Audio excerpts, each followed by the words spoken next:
Saturday, August 20th, 2022, coming to Hartford, Michigan at the Van Buren Poorhouse Museum, it's Ghost-O-Rama. Ghost-O-Rama is a one-of-a-kind event. It's a paranormal meet and greet / flea market / Comic-Con, car show, and much, much more. There'll be paranormal groups, the Ghostbusters, the Mystery Machine, spooky vendors, live band, ghost tour, Jurassic Park, killer cars, food truck, disc jockey, historical museum, kid haunted house, and much more. Van Buren County Historical Museum.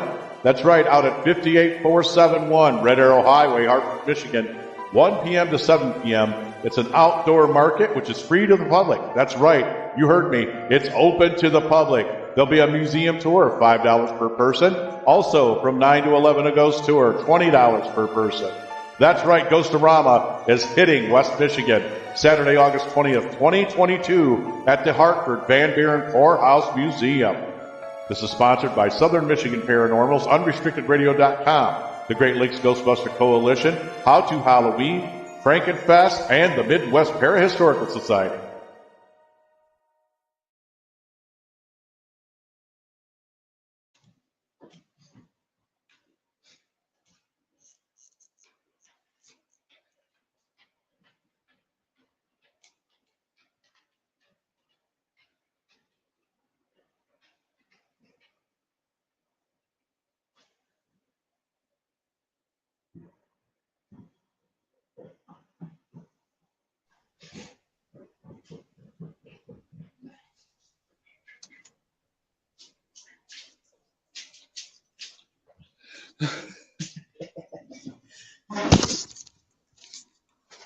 All right, well, hey guys, welcome to the investigation aftermath from the Paw-Lawton Masonic Lodge.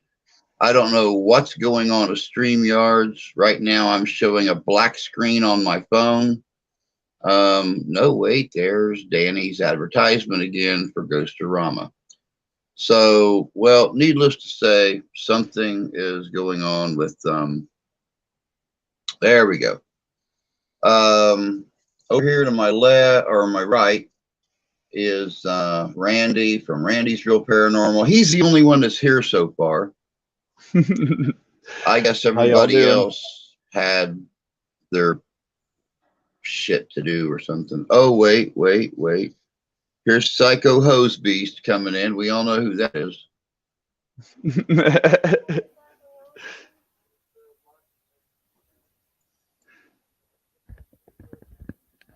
There she is. About time.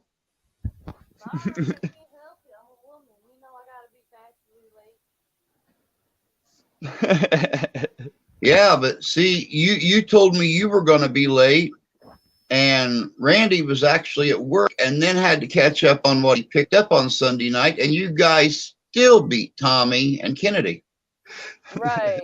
You know, they're probably getting their freak on real quick. Yeah, they've not seen each other in like a day. I mean, you know. Right. Childhood love. You know how those kids are. Yep. To be young again. Oh yeah, tell me about it. Like I said, everybody, welcome to the investigation aftermath for Paw-Lawton Masonic Lodge. It was an interesting investigation. Is that the right? Yeah. Yeah. Yeah, I would go ahead and say it was definitely interesting.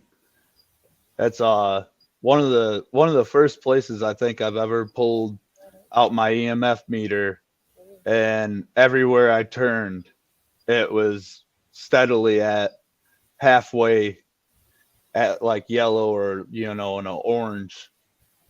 Yeah, especially by the temple, it seemed like right in the middle, it would just constantly stay up to the orange. But then if you would walk away a little bit, it would go back down. But then as soon as you got around the little temple part, it would constantly stay up. Lots of power in that area. Yeah, there was one moment, and I wish I would have caught it on tape. Everybody was over there in the far corner where I was set up over on the opposite side of the altar and everything, and I was filming everybody in the corner, and Tommy's holding his K2 down by his leg, and I'm sitting there and I'm looking at it, and it's flashing orange, red, and I'm like, dude, your K2's going off. He's like, what? He picked it up and looked at it, and it was, so he lifted it up and it went back to green. Yep.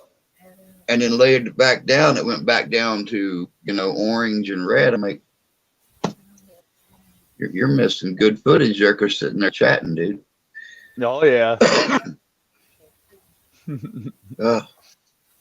So, for those of you that was here last night, of course, I'd done the premiere, my first premiere ever on either one of the channels of, of one of my videos. I know that Randy's, because of his schedule, not been able to really cut into it. You said you had a chance to look at some of your footage tonight. You want to talk? Sure. You want to? Sorry, I'm getting background noise from somewhere. Somebody typing or something. Yeah, me too. Is that better? Yeah, that's better. Okay. Yeah, your microphone's in your headphones, I believe. Oh, all right. There you go. Yeah, I can hear you talking now. Okay, Christopher's doing it for me. I can't do this shit. He's my technician. Right? Technician Chris. Yep, exactly. Crick, yeah. We throwing up. What up, Chris? What, Gia? I love you too. But yeah, we did get quite a few things that I was just able to review before going live. One of the things. Grab me an ashtray, please, and something to drink. Sorry. One of the things I noticed is we were in a hallway, and it had a stairwell that went all the way down to, I think it was the front of the building. Yeah.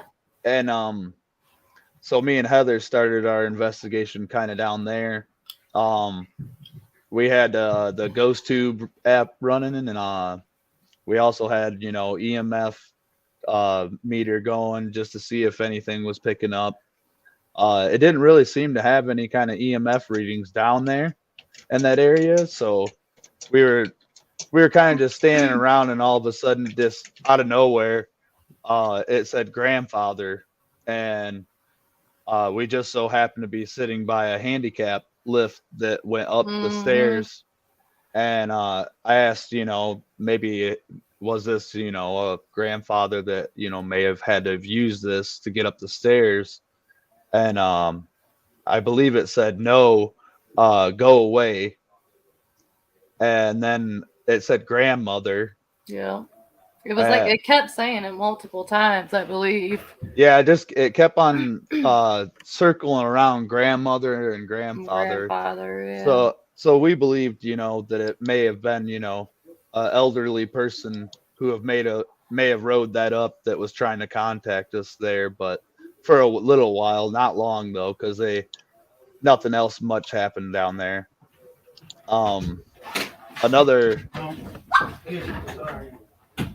Another thing we captured, I put a GoPro up on a shelf and just left it unmonitored.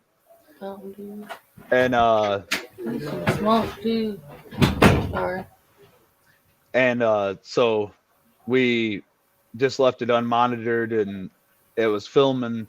And while we were off in the next room, the whole entire team, so there was nobody in this room with this camera, and you can hear a man's voice clearly say my last name, which is Statler, and it clearly says it loud enough. It sounded like one of us, but it definitely wasn't any of our voices. And also, all of us, never asked a question.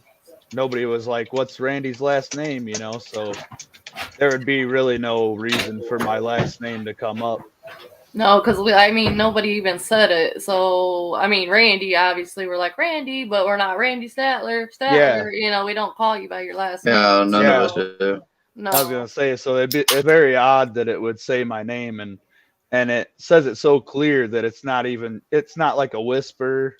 It's not like, a scuff of the camera audio, or wind being blown, it's none of that stuff. So it's definitely like a clear EVP caught on film, basically, which is pretty cool. I love those.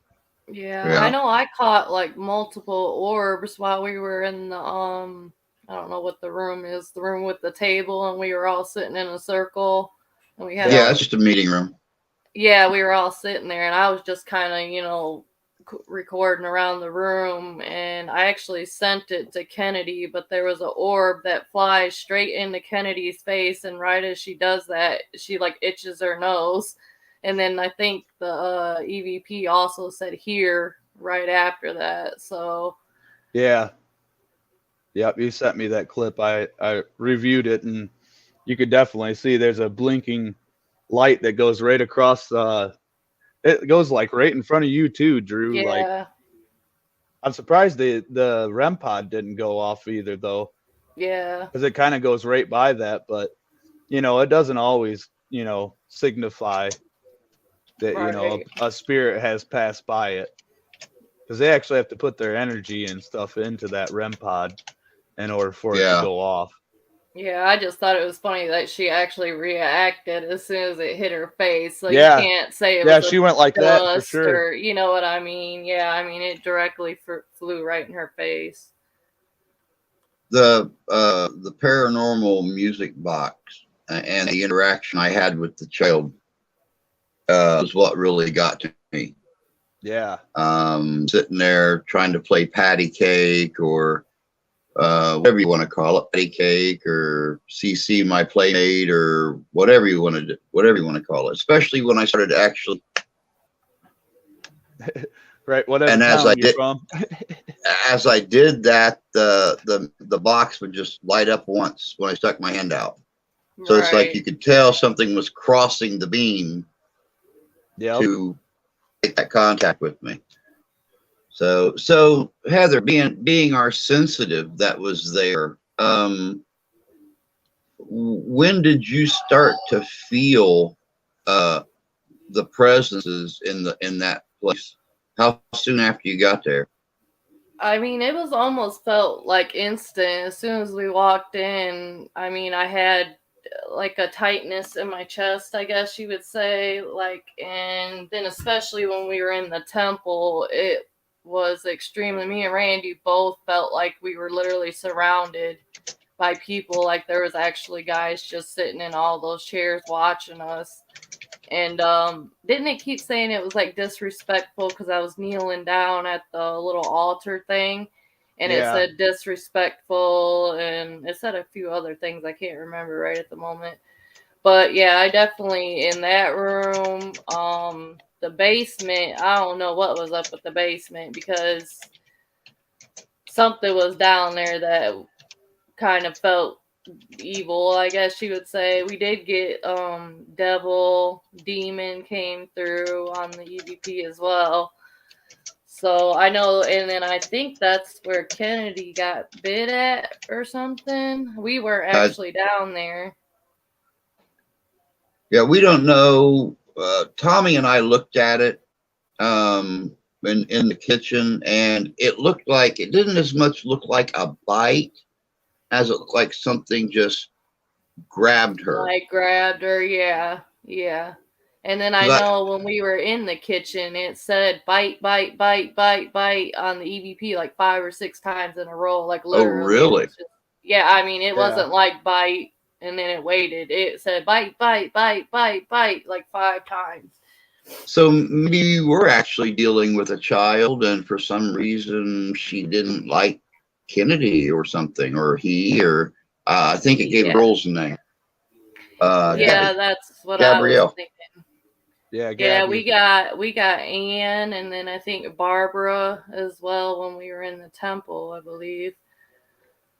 But yeah, see, we were separate from Kennedy and Tommy and stuff when you guys were down in the basement, so we don't know exactly what they said or did, you know what I mean? We don't know if they provoked it in any way, or, you know, when me and Randy were down there, we could feel it, but I don't think it didn't try to harm us, I guess you want to say. But that little spot where it was like in the wall, almost like where, I don't know, it was like a hole in the wall.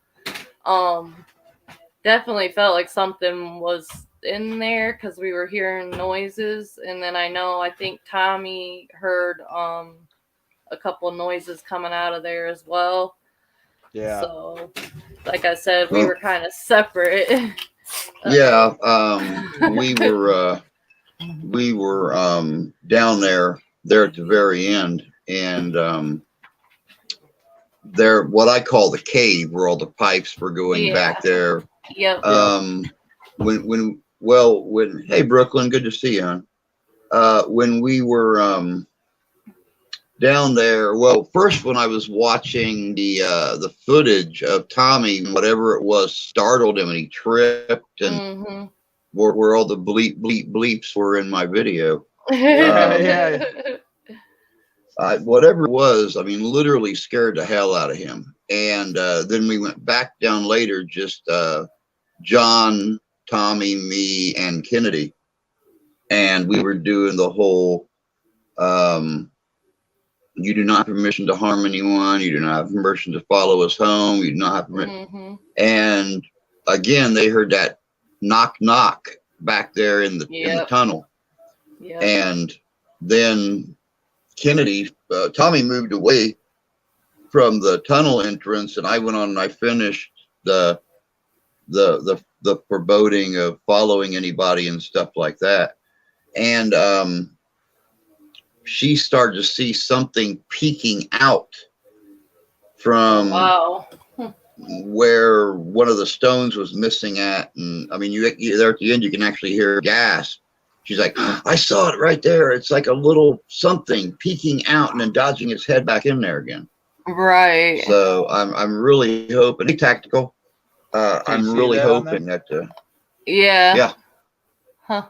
Yeah, that's the tunnel we're talking about. Yeah, exactly. Yeah. And it did. It felt like something was in there for sure.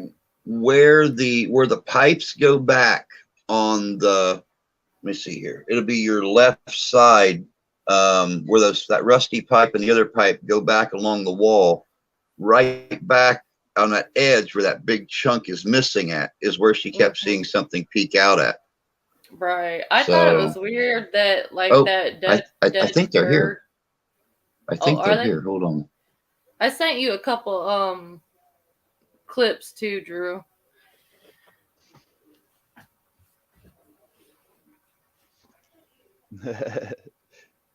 Oh, you got to join them into the group?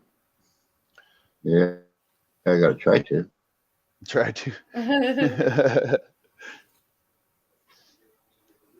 Yeah, I definitely felt a lot of power in that temple, though.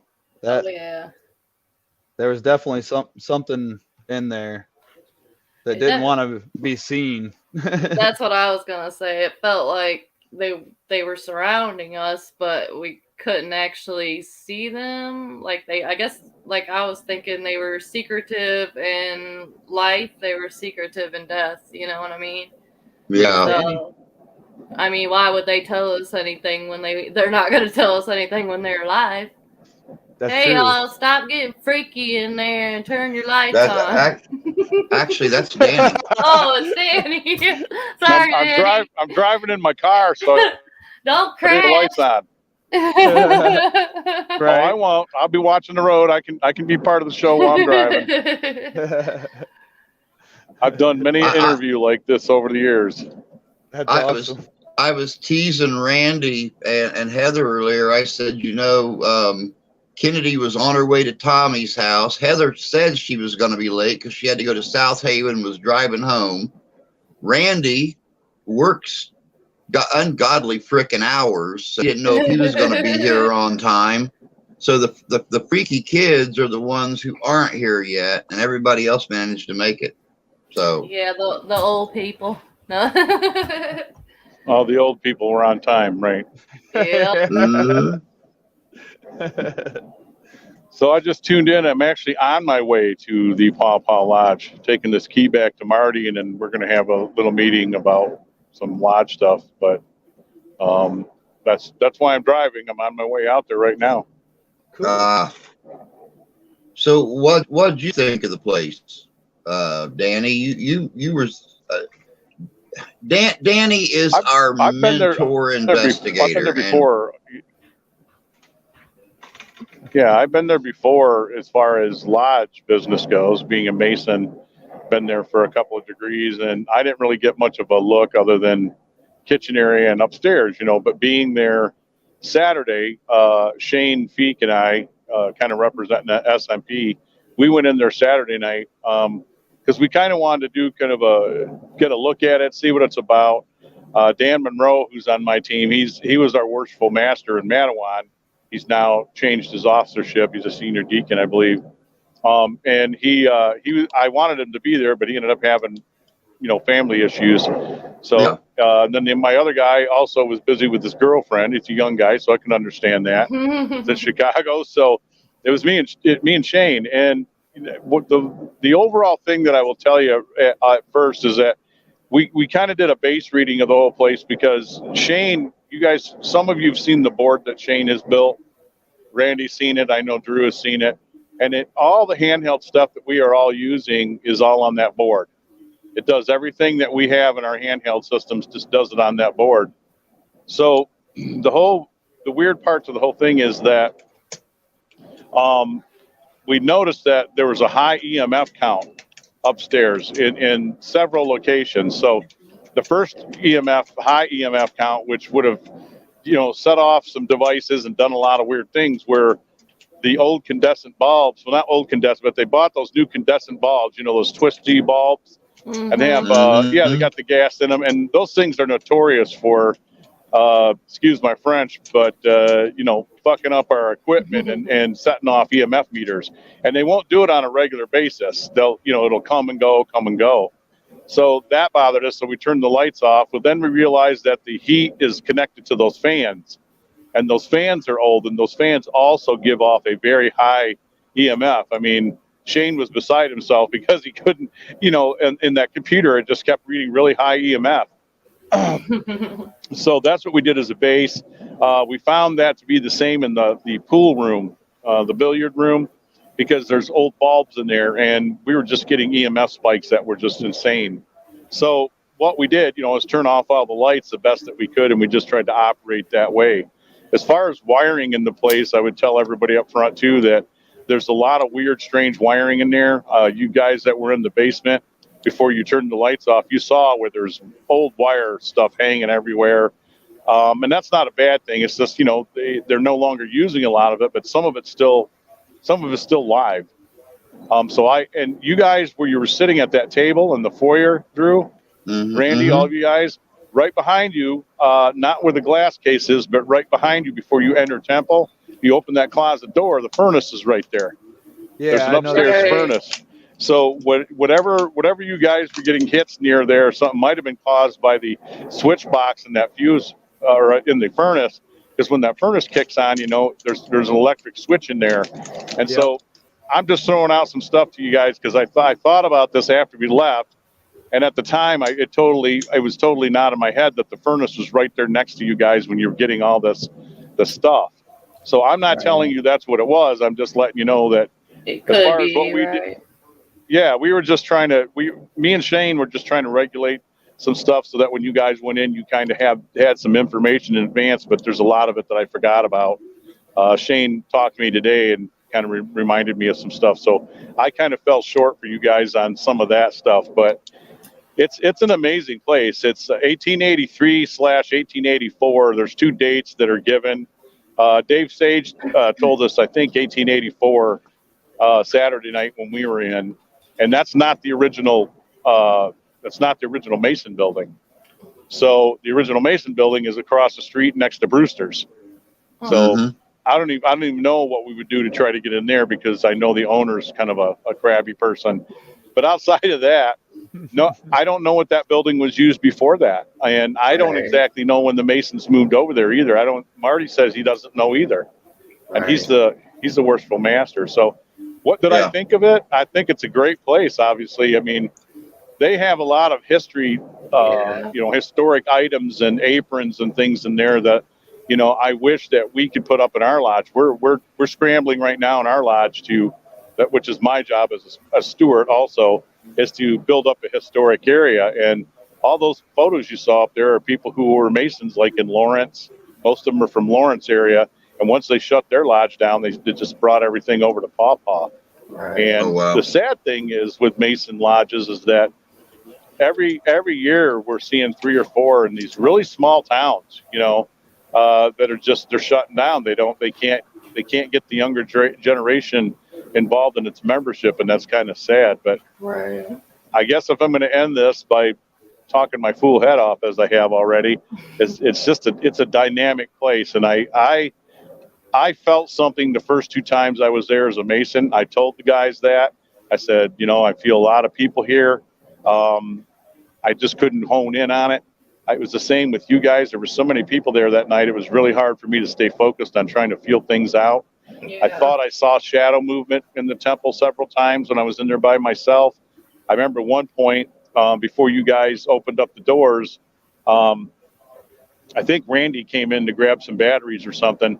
I was sitting up at the head at the Worshipful Master Station, and I actually kind of fell asleep for a minute or two because I was real tired. I'd been up since 4 a.m. So I kind of fell asleep. But in between that, I was hearing movement and knocks and a lot of weird things that just weren't normal. Right. So, just kind of nutty. And sorry for scaring the hell out of everybody. I saw that part in the video. I forgot about that too. You guys didn't know I was sitting in there. That was kind of funny. Yeah, it was. That was my favorite part. Yeah, it's a cool place, man. It's a cool place. And as I said, being allowed unvetted access to everything, they're very trusting of all of us and you guys too, that says a lot about the guys that I'm in brotherhood with and a lot of these lodges that, there's some things they worry about, but, they were trustworthy. Right. You might, Yeah. Can you hear me? You might lose me here and there. Yeah, we hear you. Yeah, I can hear you. Yeah, you might lose my video here and there. I'm traveling out here to Paw, so I might be in a dead spot. Right. Well, how do you look who guys feel? I finally mean, showed up with. Look who finally showed up without their camera turned on. I see that.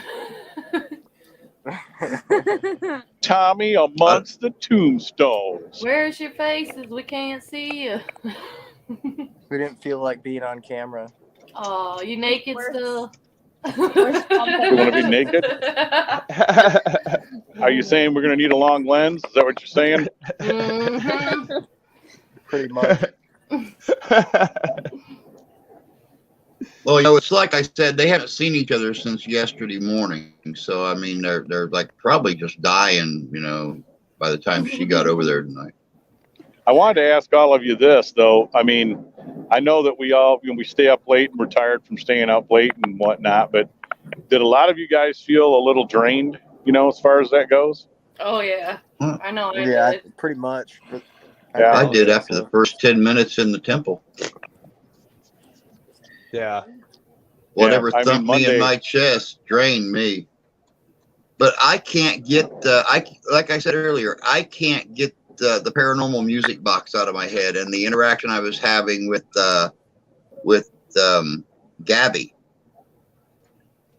That's what really got to me, and that's really stayed in my head is, sitting there in that doorway, knowing I'm not causing music box to go off, but my, CC, my playmate thing, every time I'd put my hand out, the thing would light up. No sound would come out, but it would light up. So it's like, there was obviously something crossing the beam right there. And we had already tested and made sure it wasn't me. So Right. that's what's sticking in my head. That's where I seen like multiple orbs as well. While you guys were doing that, I was just kind of, I'm old school videotaping around the room, and I caught probably at least 3 orbs that I know of. I mean, I know it's kind of hard because we have multiple cameras in there and stuff, but I mean, I tried to look very good, you know, or whatever you want to say, to make sure it wasn't other people's cameras or reflections or anything like that. So Yeah. Sometimes old school is the best school. Danny taught me that. Yeah. We had a little bit of a talk there at the table about, you know, orbs, and I'll lend you some experience on that too. That's a really tough one. I'm not a guy who says that I don't believe in them, because I do, because we've captured quite a few in still photos and video over the years that, you know, there's certain things that we look for now. When I first got into this too, man, you know, I kind of thought that was the thing, and I was all about that too. And then I realized, you know, that I had to watch out for dust and moisture, and anything floating in the air is going to show up as an orb, especially still photography, because our flashes on these cameras are just, you know, they burn your retinas out of your head. So they used to call it a 14-foot rule, because in the middle 2000s, you know, a lot of the digital cameras, even some of the SLRs, you know, 35 mil SLRs, they had these digital flashes that were just a little bit lighter. They weren't as bright as you get now. And even your camera phone LEDs, you know, are bright. So now it's gone to 25 foot, meaning that anything within 25 feet that you take a picture of, you're liable to pick up a debris of something, and you'll probably get orbs. You know, it's just the standard. But if you can tell outside of 25 foot, let's say I'm taking a shot in that temple, and it's past about 25 feet, let's say up in the corner where that piano is, and I pick up one orb. There's no other orbs in the photo but one. And then you're able to zoom in on that. And I always say, look for shadows. If you see that thing is casting a shadow as opposed to the flash when your flash went off, that's where I say you've caught an anomaly.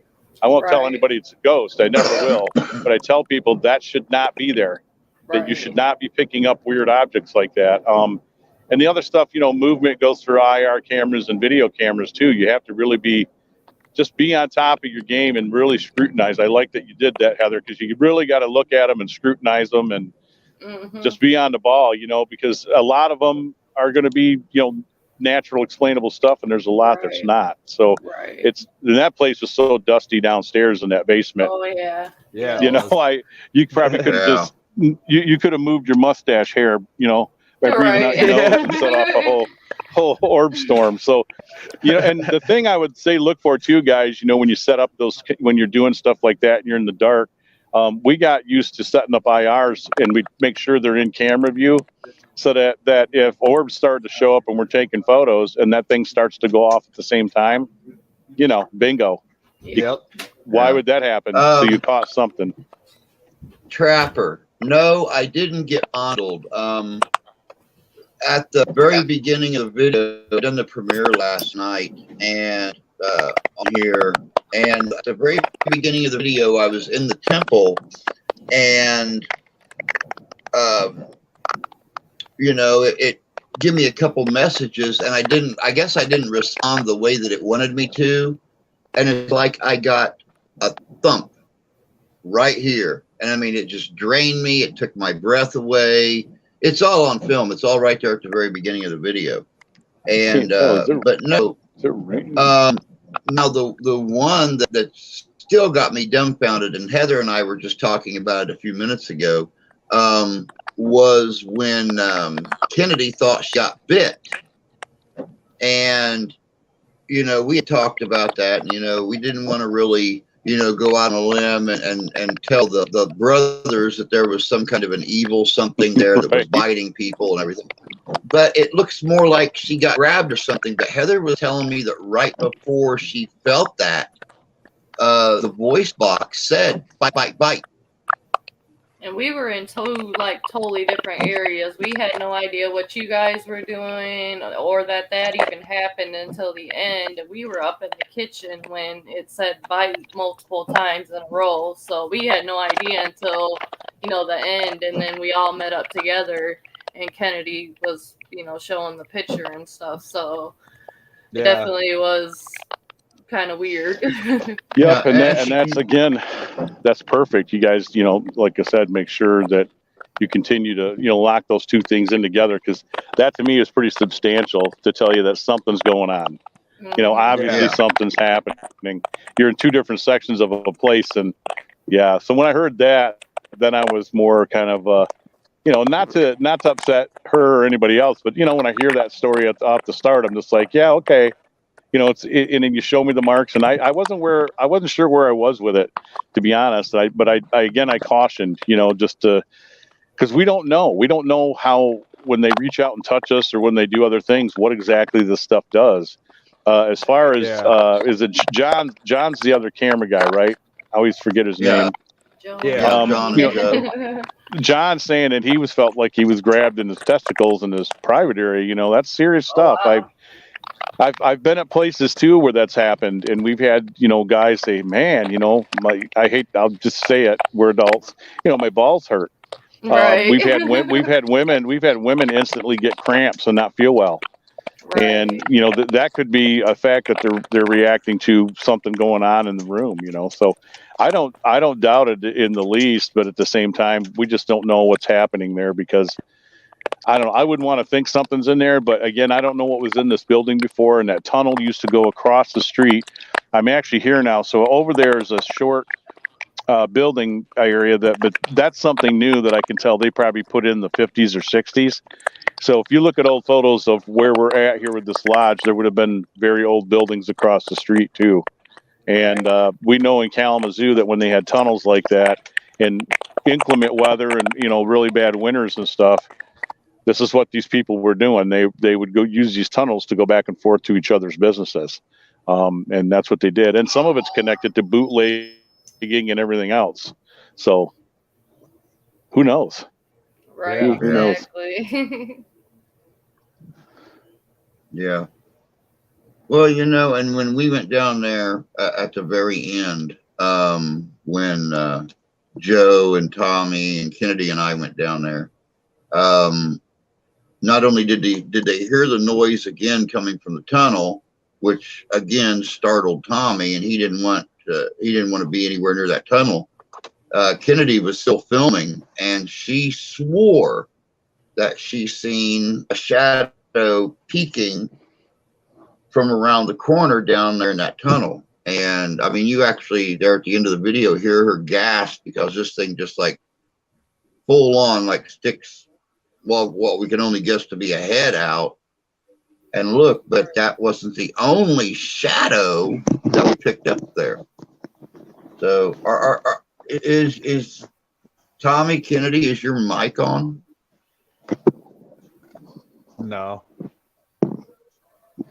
Now they're not even on there. Kids. I sent you a video, Danny, but I think it was the wrong one. But it is an orb like coming out of the ceiling. Yeah, and those are cool. As I've said before, and I want to tell everybody here, even on this, people watching and you guys in specific, I had put out a voice thing today, talking about some stuff and sharing experiences. I never want anybody to perceive that I'm a know-it-all or I know everything, because even though I've been doing this, I guess you could say about 20 years, but 15 with my group, I'm still learning stuff too. And there's times I've gotten a lot of stuff wrong. My opinions and my ideas are just mine. I own them and they're mine. So I want to make that very clear. Anybody that hears me on any of these shows or any program, but knowing what we know now, what can cause a lot of this activity, which is really frustrating. I'd like to debunk stuff first before I start, telling it's a ghost or all this other stuff. And there's times I'm so let down because, I debunk even my own stuff. I think I got a great photo and I go home and it could take a week, it could take a month. And then somebody points something out that, that we didn't do, or it's a natural thing. And I'm so let down, but I never call any of that type of stuff a loss, because we're still allowed to go into cool places and cool buildings that other people don't get to go into. And I think if we were to take anything away from anything that you guys have done, you've been able to do some cool stuff, and that's way before I came along. But as I said, there's so many things that can cause this orb stuff. There's so much EMF, stuff too. we got to be real careful about what we're doing, because K2s, I had one with a switch, which has grown legs. I can't find it in my equipment now, so I'm sure I left it somewhere. But we had one of those.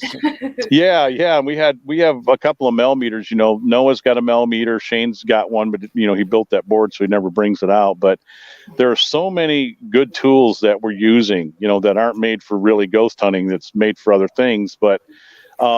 As I said, you have to know how they operate, and some of the K2 stuff, finding out in the last couple of years just how sensitive they are to everything, and I mean everything.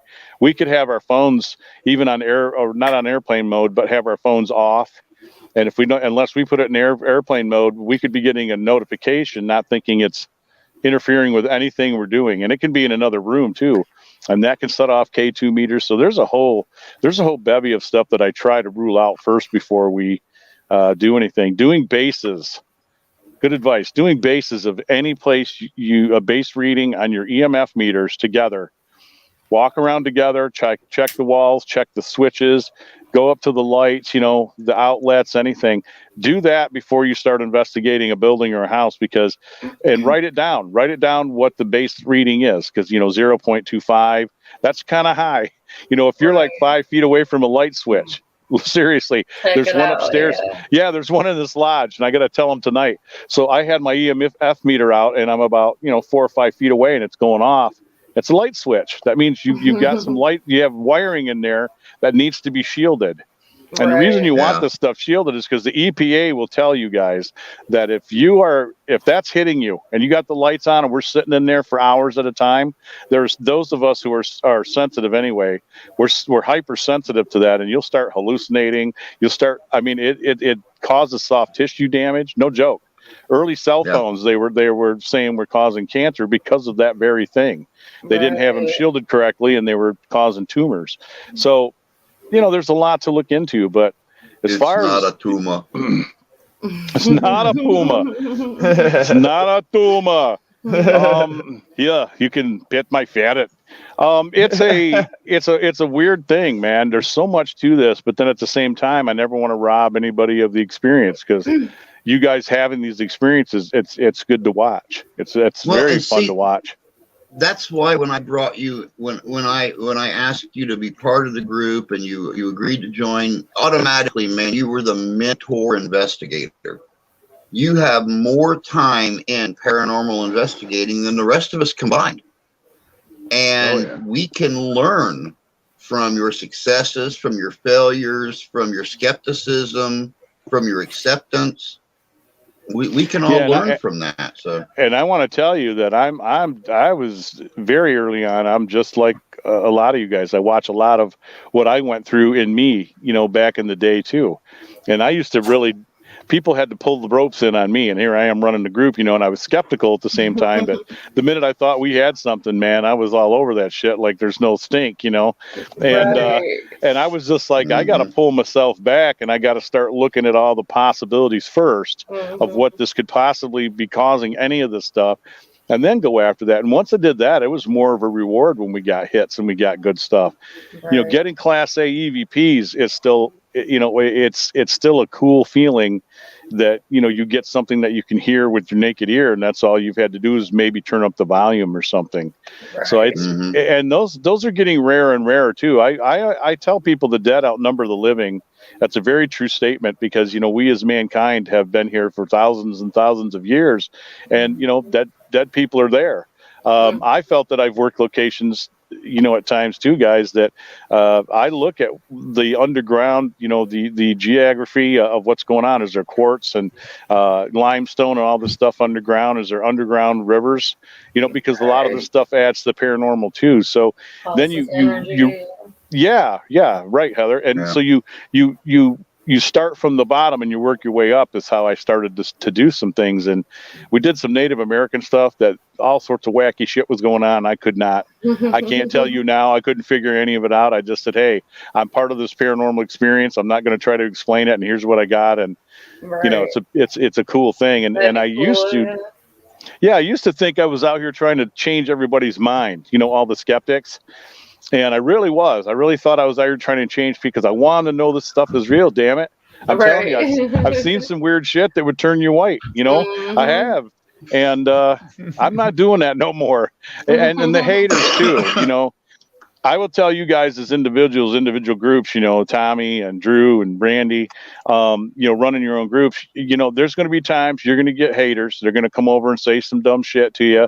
I used to get wrapped up in starting fires, and my best advice is ignore them. Block their Yeah. ass and walk away from them, because you don't got nothing to prove to them. The only person you should be competing with is yourself, Right. you know, just to be better at what you do. But that's all I wanted to bring to the team, you know, is this, if you guys have questions or anything, and I know I talk a lot and I'm hot-winded, you know, I'm just trying to share with you guys, because I see a potential in what's going on here, that this could be a really big thing.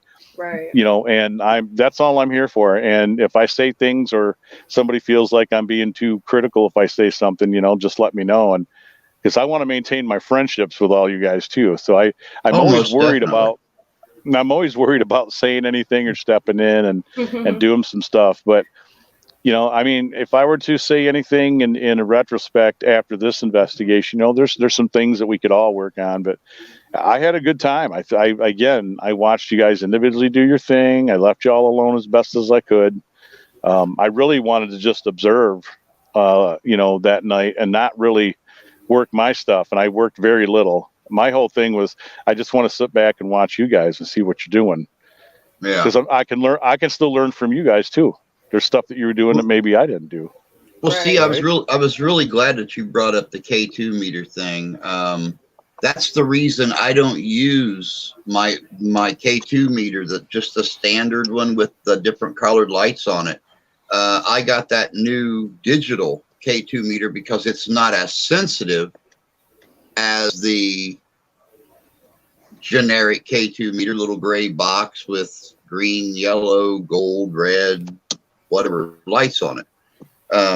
I literally have to hold it right next to an energy source before it'll start to light the first two lights up. So, you know, whether that's good or bad, you know, if you get some weak spirit moving around there, I'm not going to pick it up as easily as what you guys will. Right. So, yeah. Here's the building. You know, and it's really funny. It's really funny too, because when I was standing outside smoking at the building, I kept looking up at it, and I thought, man, all I need is some lightning flashing above this thing right now that would remind me of Dana Barrett's apartment building in Ghostbusters. Right. Yeah. Well, I'm gonna go in and meet with these guys, and I'll jump back on as soon as we're done. Okay. All right. Sounds good. All right, guys. Peace out. All right. See you, Danny. See you later, bud.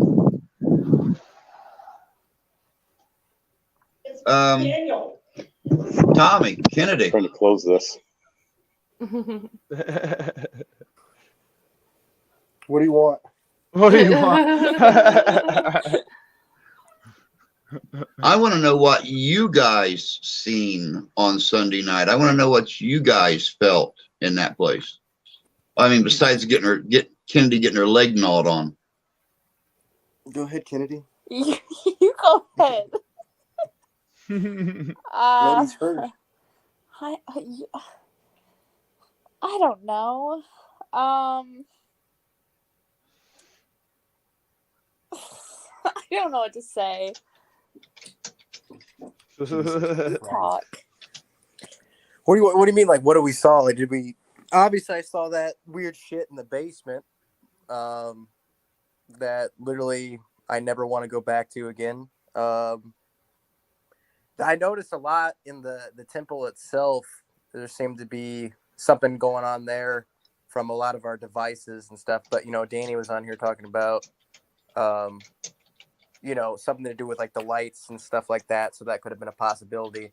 I will say, as far as the music box goes, that was probably the weirdest music box, I guess if you want to call session, I've ever seen, because I've never seen it.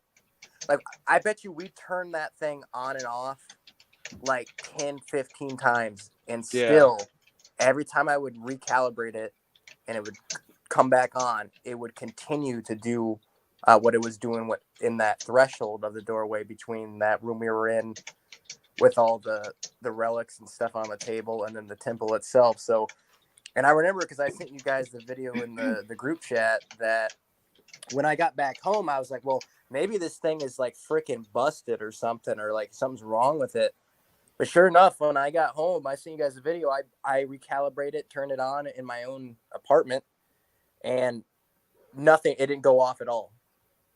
So there had to have been something weird going on there for that thing to go off that bad. Like, I can't explain it. I can't even debunk it. I don't even know what to tell you why it was going off that much.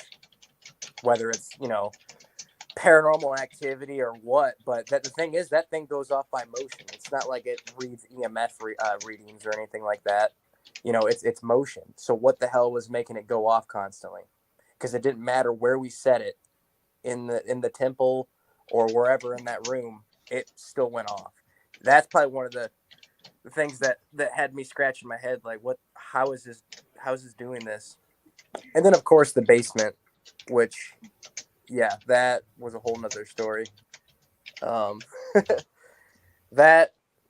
was yeah.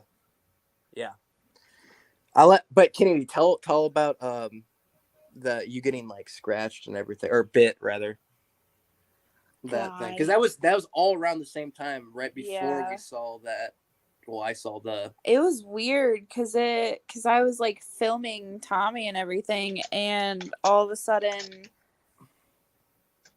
like, I can't even explain what it felt like. It almost felt like a spider bite, but it, like, okay, this is like a weird comparison, but if you've ever been like bit on the tip of your finger or your arm or something, like by a hamster or a mouse, like, it's such a weird comparison, but like that sharp pain that you get immediately and then it just like shocks you, like that's what it felt like. It was just like a immediate like stinging pain, and then right after it happened, I was like rubbing it and everything because it hurt, and then every time I touched it, it was hot to the touch, and it had this like horrible stinging pain every single time I touched it.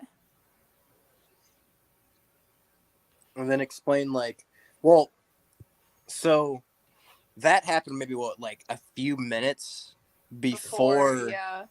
Because I was basically, the basement was the last thing I did. I wanted to go down there because obviously who doesn't want to go down the creepy basement? And usually, basements, I don't really get freaked out by them. I mean, they're spooky and stuff, and they kind of give you bad vibes. But, so I went down there. I was like, I'll do my final, session down here. So, yeah, it was like me, Kennedy, John was filming. And I just remember, like, it was all right at first. Because you guys, I don't know if it was Danny or some of you guys were, like, packing stuff up. Because I remember we tried to start it a couple times, and people kept walking. So you hear, like, banging and footsteps. So I think Kennedy went up there and was like, hey, can you keep it down a little bit more? Because it was... Anyway, so we started, and I was basically... I really said Tom. was... Yeah. Hold on just a second, Tommy. Right. Karen, there really is no documented history on this place. The Masonic order was founded in this town in 1883. And this is the second building that 1883. the lodge had been in. And no one knows what this building was before it was a Masonic lodge. It could have been a hotel. It could have been apartments. It could have been anything. Nobody knows. There's really no documented history on this place. Okay, Tom. Actually, you answered one of my questions. I was trying to figure out what the hell when it was established, so I got that now. Well, on that big fancy picture downstairs in the dining hall, there was one that showed the organization of the order in Paw-Lawton, and it was dated 1883. Okay, because I looked it up and I was like, you can't find literally anything about this place at all. Nope, nothing. Secret.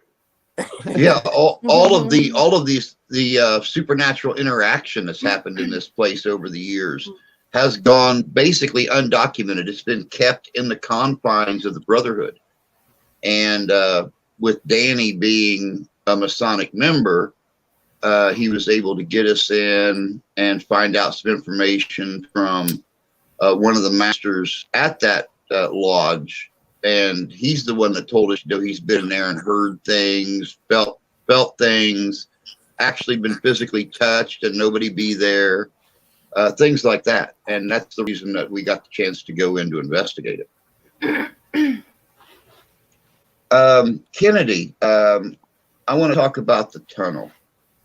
You never let me finish what I was saying.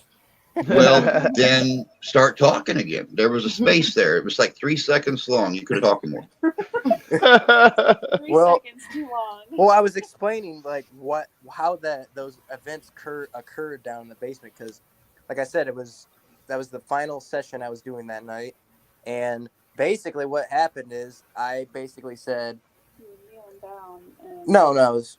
Shut up. I thought you were going into that. No, basically what happened was I was like, so this is our final attempt to try to communicate with anyone down here. So we would like for you to make, yourself known one last time. Can you give us like one final big sign that you're here?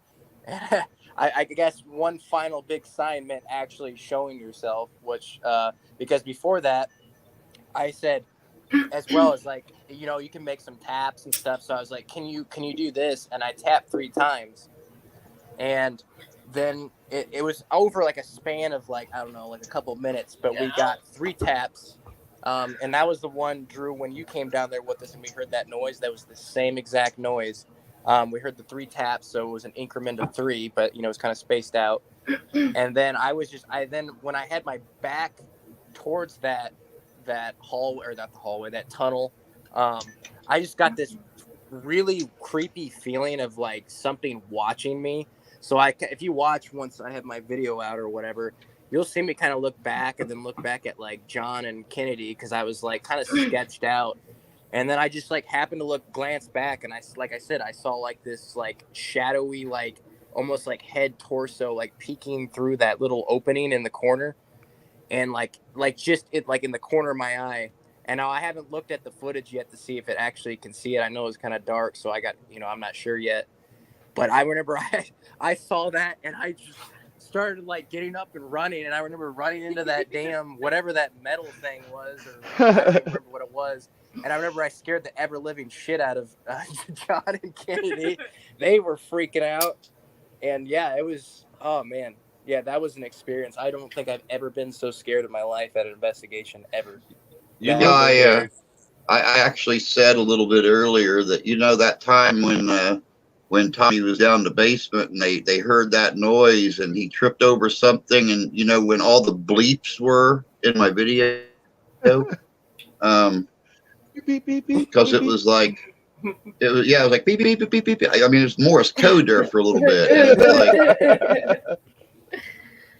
it's like now when he starts getting freaked out like that, he is seeing something, because Tommy will crawl down in a grave to interview a corpse. He don't care. He don't care if it's been there for a day or if it's been there for 100 years. He'll crawl right down there and lay down beside it and talk to it. And for him to get scared like that, oh yeah, there's definitely something. And then, like I said, when we were down at the very end, and I was filming with them, and we heard that tap tap, and all of a sudden he's like that, and we all heard it, and then she started seeing the shadow down at the end of the tunnel. There, right there, real close to the end, you could hear her. There it was. I just saw the whole. It's like a little circle that come out, peeked out around that corner. I'm like, shit, and I'm standing way over here and can't film it. That's usually how it goes. Yeah.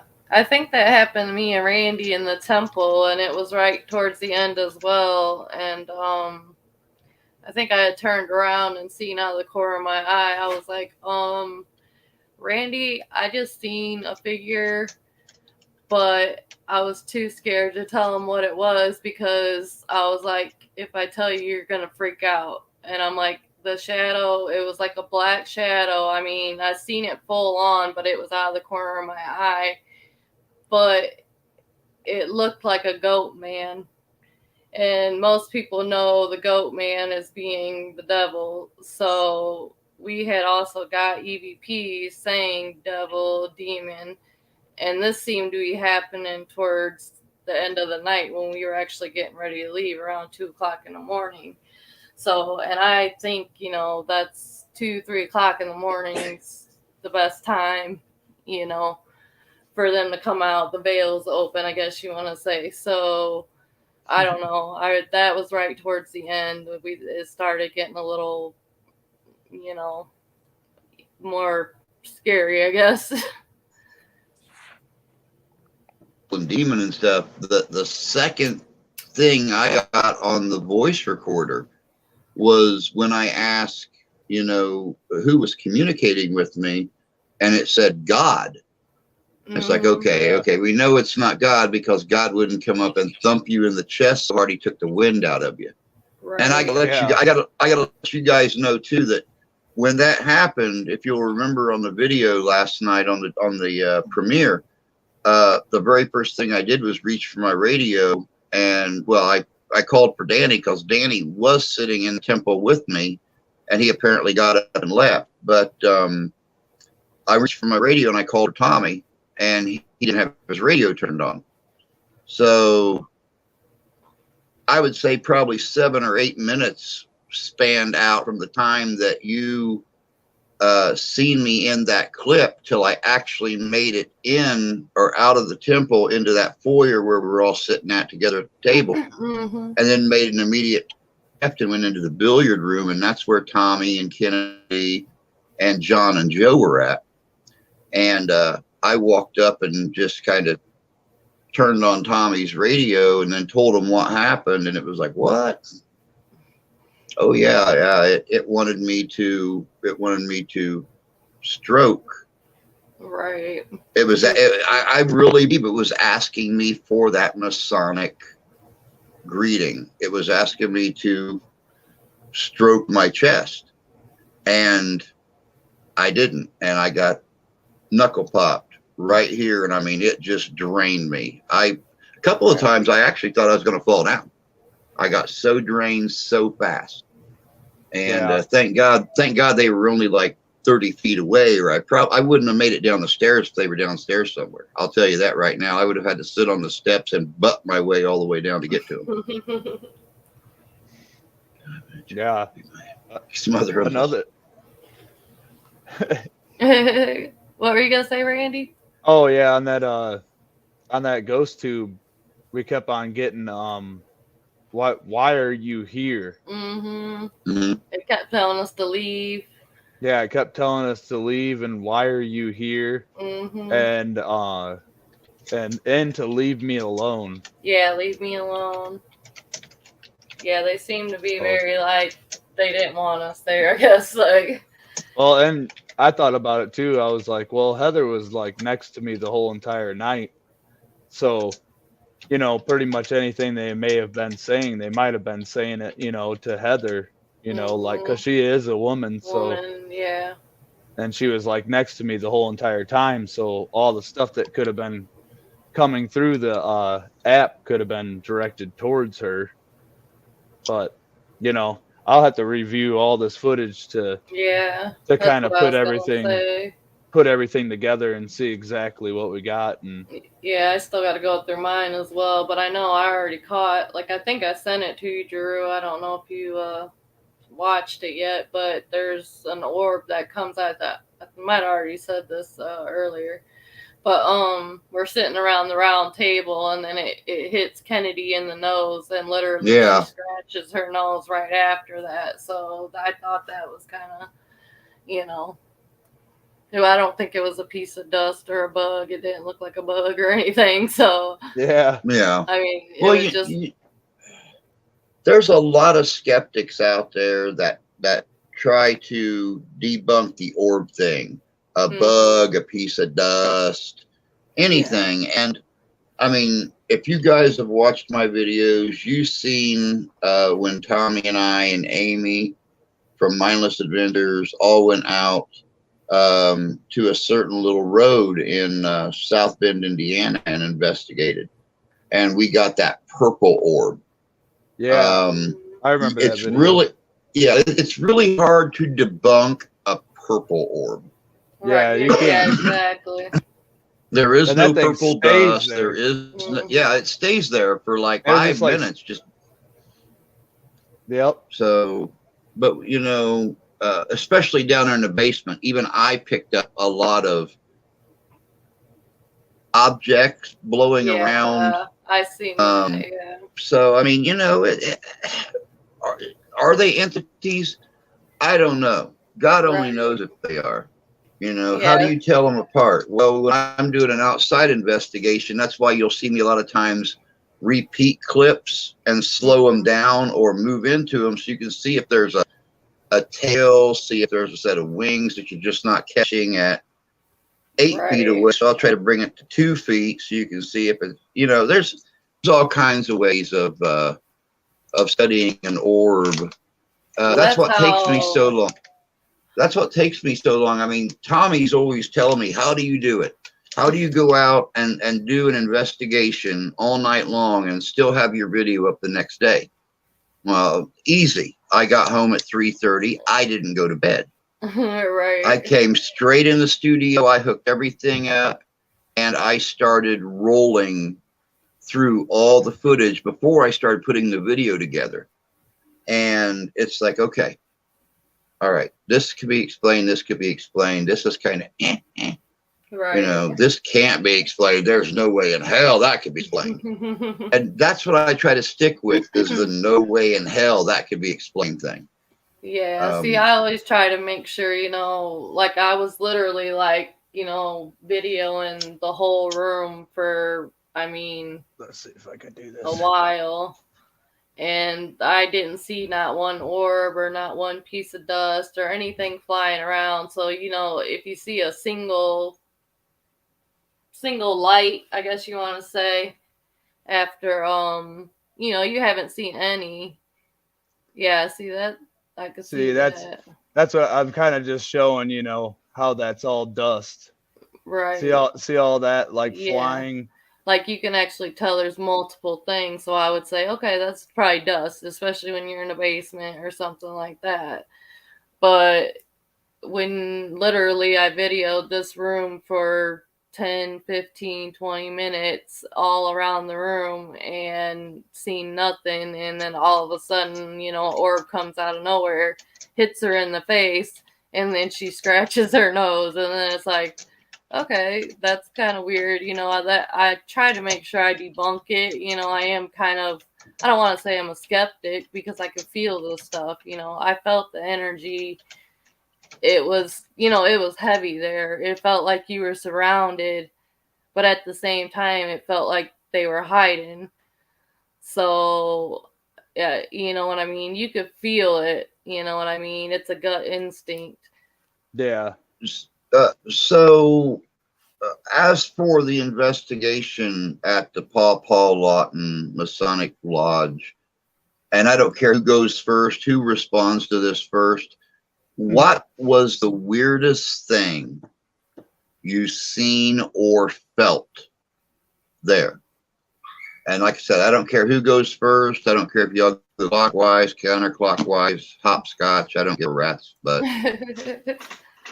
I mean, I'll go ahead and just say the weirdest thing for me was like towards the end of the night, like I said, when me and Randy were completely alone in the temple in the dark. I was kneeling down at the altar, which probably wasn't the smartest thing to do, you know, being a woman, but it was saying, like I said, devil, demon, leave, you know, like Randy was saying. But then when I turned around and seen that figure, it did scare me. I'm not gonna lie, because I could literally see, like, I guess the U shape of what would be in between its legs, you know, like goat legs, I guess you want to say, but it was standing up, and this thing had to be pretty big, I guess, for what I did see. It had to be like 7-8 feet tall. So that kind of freaked me. I didn't even want to tell Randy. Like, literally, my heart just dropped right now, kind of thinking of it. Like, I was like, Randy, you do not want to know what I just seen. You know what I mean? But then it was almost like, thank God we were like, I didn't want to leave. But then again, it was like, we're getting ready to leave. So, like, you know, that was kind of crazy. Yeah, Next. I only had maybe like two things that like pretty much kind of like freaked me out. Uh, the at the end, like Heather was saying, around that same time that she was seeing all these figures and stuff, I was just filming around the room in the dark and kind of capturing each chair around the room. And at certain times my eyes would play tricks on me and it would look like there was people sitting in every one of the chairs, and I just kind of felt this overwhelming feeling around me, like I was being judged, Mm-hmm. like they were waiting for me to do something for them that I needed to do, but I didn't know what to do, so I was kind of just lost feeling. And another thing was the ghost tube app. I've never once heard it fire off multiple Multiple words. times. Yeah, that was crazy. It did it like 3 or 4 times on Debbie. And plus when it said bite multiple times and then, Kennedy ends Well, up. yeah, that's what I mean. Um, when it said bite, it said it one time, and I looked over at you and I said, Heather, I think something either is going to bite us or We I were don't in the know. kitchen too, I think. Yeah, we were in the kitchen, and then that's when I said, well, maybe it wants a bite to eat, Mm-hmm. jokingly. And then it went bite, bite, bite, bite, bite, bite, bite. So it said it a total of 6 times. Mm-hmm. But then I didn't have any idea, that she got bit until We're later totally on. different area, yeah. Yeah, so later on in the night, they were like, she got bit, and I was like, no way, because the app just said bite 6 times. Mm-hmm. So that's kind of something that weirded me out, and I'm like I said, I've used that app, multiple times, just goofing around at the house, and at different locations to see how it works, and I've never once heard it fire off multiple words like that, just repeated like it was almost glitching out, Mm-hmm. So those are the couple things that kind of weirded me out about the place. Tommy Kennedy. I think you already know mine. The basement. Beep, beep, beep, beep, beep, beep, beep, beep, beep, beep, beep, beep. I would have to say, well, obviously that was the top of the list for me, was that shadow figure thing, whatever that from the pits of hell, whatever the hell that was. And then probably the music box, because like I said, I've used that on investigations since last summer at cemeteries and stuff, and I've had it go off, but not like that. Nothing ever like that, where I would just turn it off, recalibrate it, and it would, no matter where you put it around in that temple, it just went off. Mm-hmm. And it wasn't like a continuous, ringing or playing. It would fluctuate. It would kind of go off for a couple seconds, and then would kind of pause, and then would go back on, like something was literally toying with it. And so I can't put my finger on whether to debunk that or not, because I really don't know. I really don't know. All I can say is, like I said, I brought that back home, turned it on here, nothing. So, and Kennedy's washing her smelly ass feet right now, so she'll be here in a second. I also wanted. I told her to go wash her damn feet.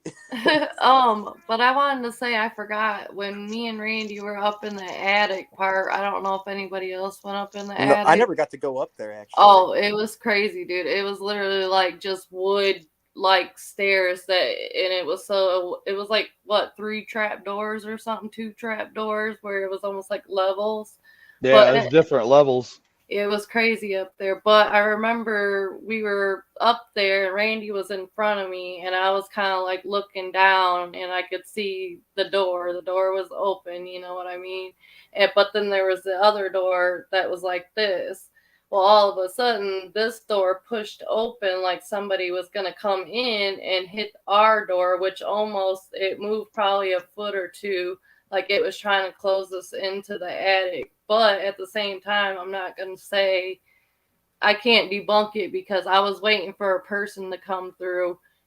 and they never did. I didn't even see like a little, whatever you want to say, like somebody peeking in or anything. There was nothing there other than the doors moved, and I was kind of like, Randy, I think something's trying to lock us in the attic.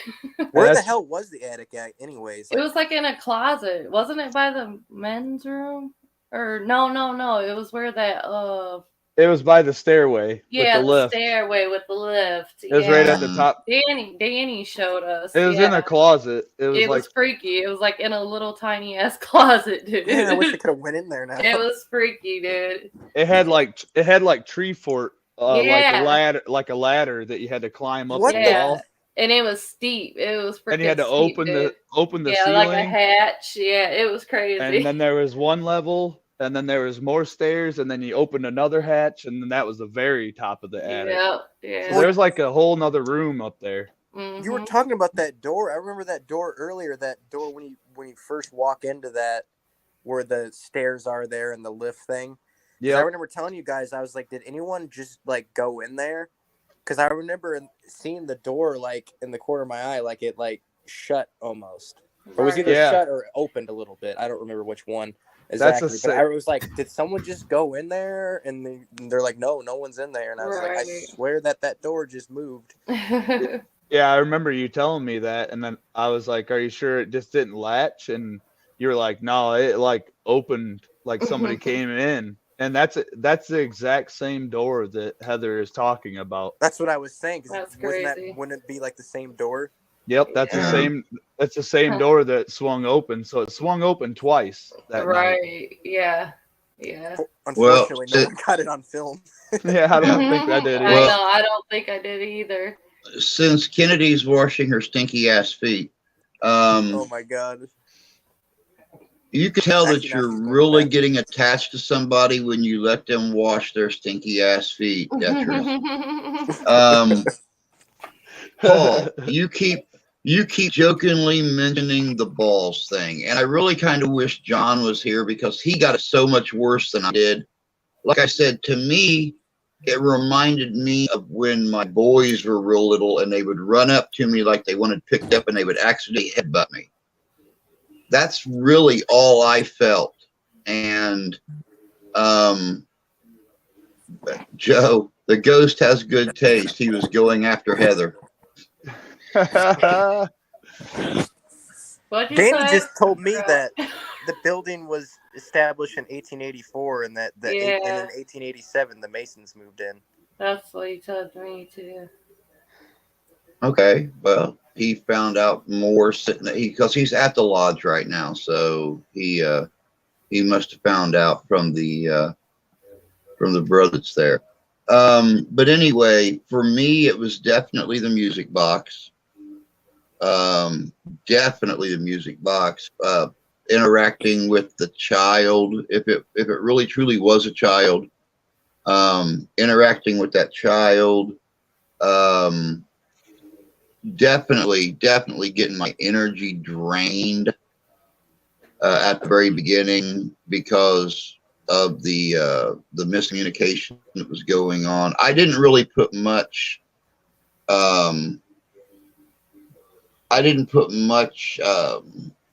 faith in the K2 meters because of lighting and stuff. Dan explained to us that they were using that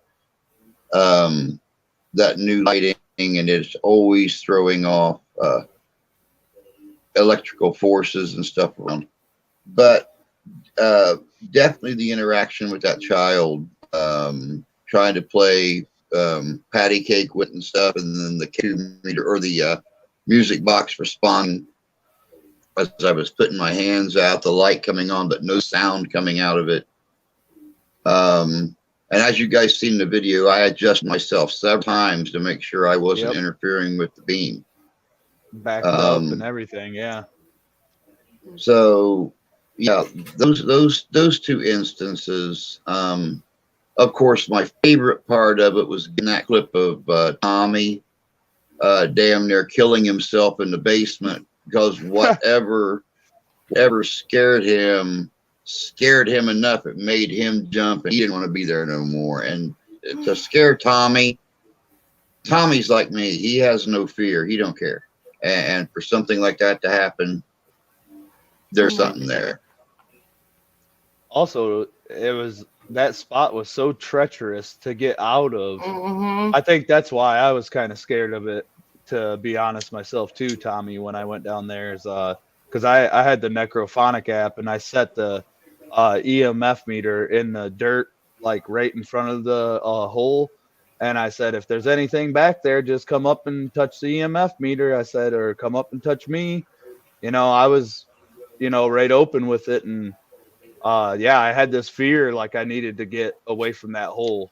And I knew that there was no way to like get up and just run out of there if something happened, because you would have to jump 2 feet down on another slab and then get all around the bars and the wires and all that, and try not to hole yeah with try the dead bird in it. How did a dead bird get down there too? I was kind of wondering that.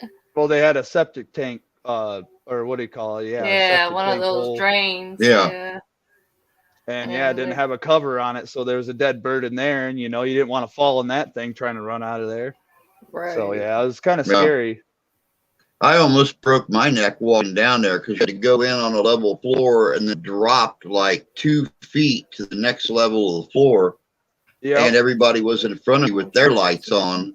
Right. And so I stepped down and I hit a pipe with my boots.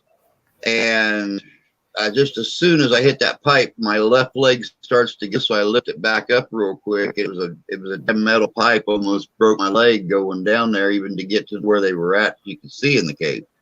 Yeah. So I definitely tripped when that little, that part that went down. I was like, I didn't have no idea it was too dark, and I was just like, poof. I was like, oh shit. Heather's still getting used to videotaping and walking at the same time. Yeah, so. That was kind of like I was trying to go down the stairs. I was like, I'm gonna bust my ass. All I could see is rolling down these damn stairs. That like walking and chewing gum at the same time. I could do that one. Pat rub. It can be difficult, though. You can be looking at your camera and see things seem closer or further away, and it does. You can misstep. I definitely got to work on the shakiness, but I'm just naturally, I don't know, I got fibromyalgia, so I don't know if that's why I just naturally shake. So in the whole video, it's kind of shaking a little bit, and I was like, damn it, but it's my first time, so. Well, yeah. You never really know you never really know what you're doing your first time. You just kind of learn by, and that goes for anything. Kennedy, are you done washing your stinky ass feet yet? Yes. Oh my God. Hot damn. All right, Kennedy. What was the thing sticks out most in your memory that startled you the most, that alerted you, alarmed you, whatever, about that investigation, besides getting gnawed on? Yeah, I was gonna say, I'm not gonna say it was really the whole getting bit thing, because I'm not trying to say that it was from something. I mean, it was definitely weird, but that could have easily kind of been anything, I guess. Well, now it was that Randy, Danny even said. Yeah. Danny even said that he was kind of skeptical about you being bit until he found out that Heather and Randy picked up bite on their voice box. Yeah. Then it's like, okay. That was definitely weird after hearing that. I guess the weirdest part was really when we were in the basement and actually seeing that figure popping its head out, because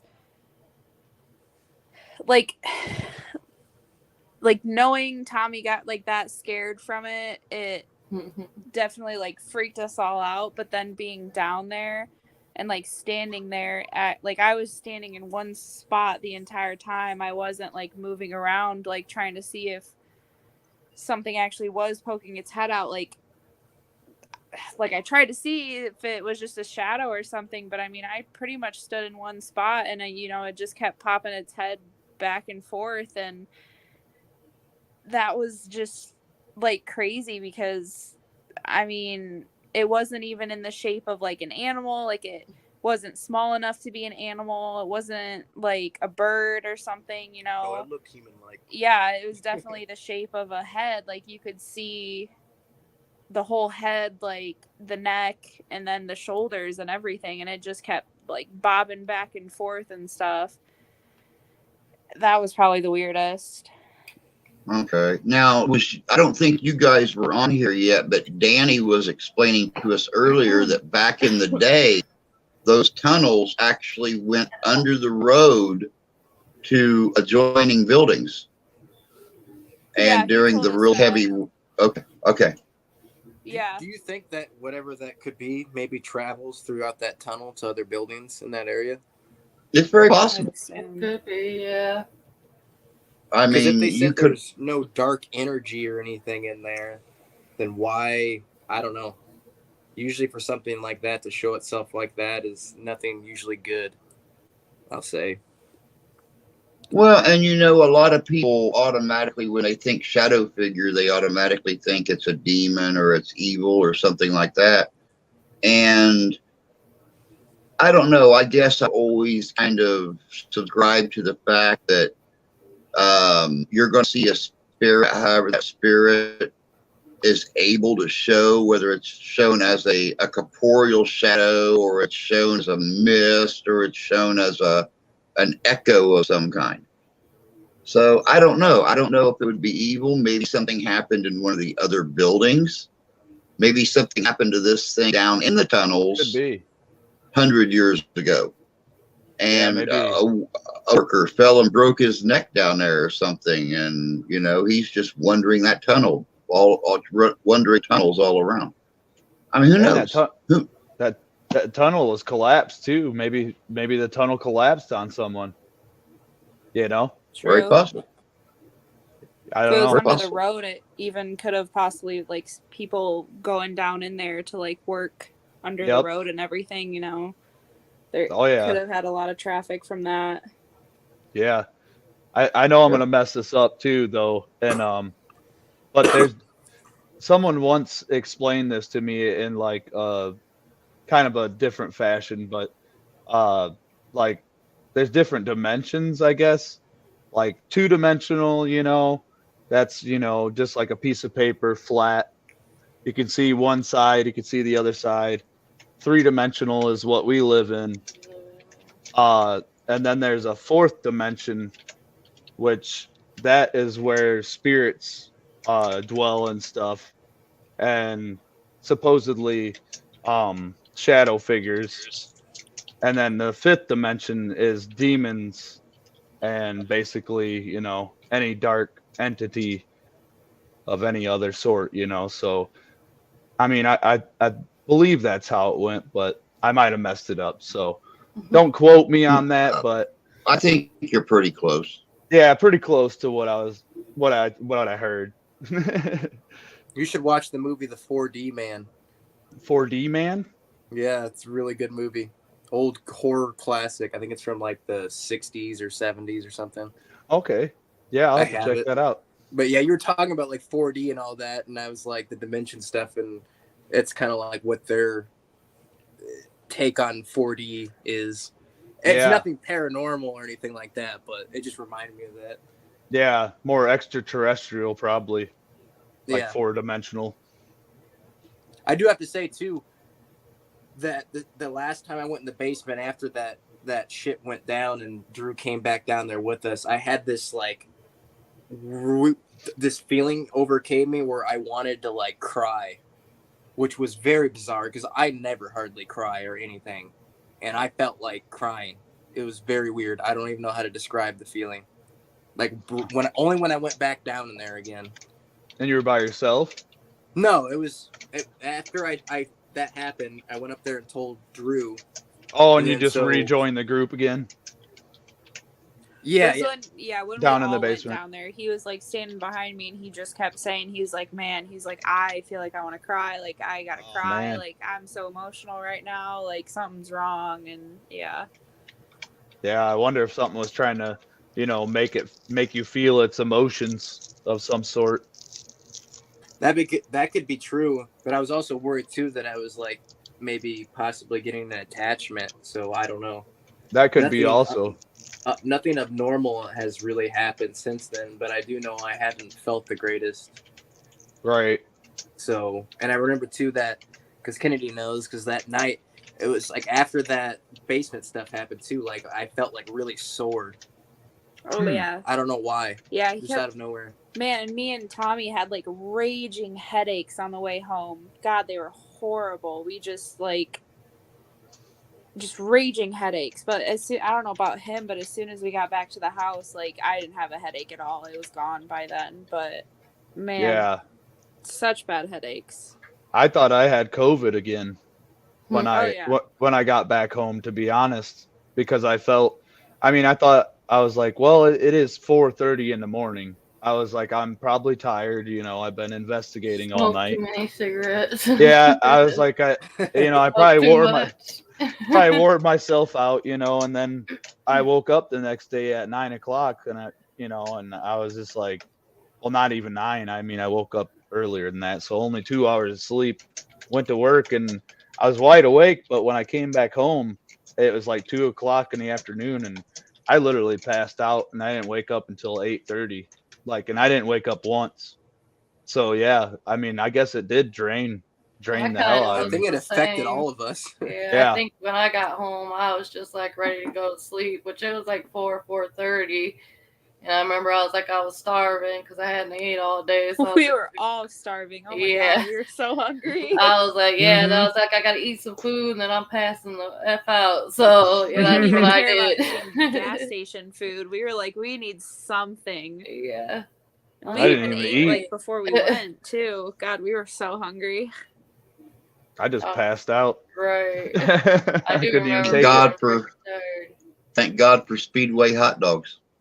They didn't have No. those. I wanted one of those. All we had was nasty ass chicken salad sandwiches or whatever. Ooh. Yeah. Soggy. Oh. Like whole grain Don't bread. eat gas station chicken. Don't eat gas station sushi. No. Oh God. Yeah. I wouldn't even Oh. eat sushi to begin with. Screw that. Nasty. Martin's has good sushi. I still have to say, I never expected that much out of that investigation. Like, when going there, I was like, okay, no, this could be cool. All these like old relics and antiques in here, there could be some activity in here, but I never expected Yeah, this no. stuff that we witnessed that night. Like, I was blown away. Because we went in the first room that we went into was the billiard room, and even just being in there, I was like, I don't know, this is kind of, it's like an old building or whatever, like got a lot of old stuff in it. I was like, I feel like this isn't gonna really be that impressive. And then, by God, it was. I know. I'm reading online right now that it says that the project was first platted in 1848. It was incorporated as a village in 1863. It said it gained national attention in June 1964 after police began investigating multiple reports of what became known as the Dewey Lake Monster. It says also known as the Sister Lake Sasquatch.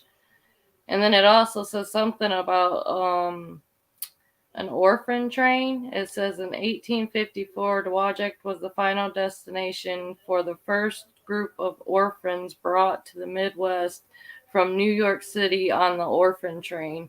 It said like 250,000 kids like abandoned, and but some of them were just like poor kids and stuff, poor people, and they couldn't take care of their kids. But yeah, they got like a picture on here of like a whole bunch of kids and like a train and stuff. So there was some crazy stuff that happened in the project apparently. Yeah, if you go to visit the museum in Dwajack, right by the railroad tracks, I did a video there 2 years ago, and there's pictures all over the place of the orphan train, the kids coming here from New York. Yeah. But yeah, and as for the Dewey Lake monster, I've actually looked into that one since it's right here by my house, just 9 miles away. Oh, okay. And we are thinking about going out and doing an investigation of that area. Many sightings from different people around the lake. Some of them say it looks like a Sasquatch. Some of them say that it lives in the lake. It's got scales on it.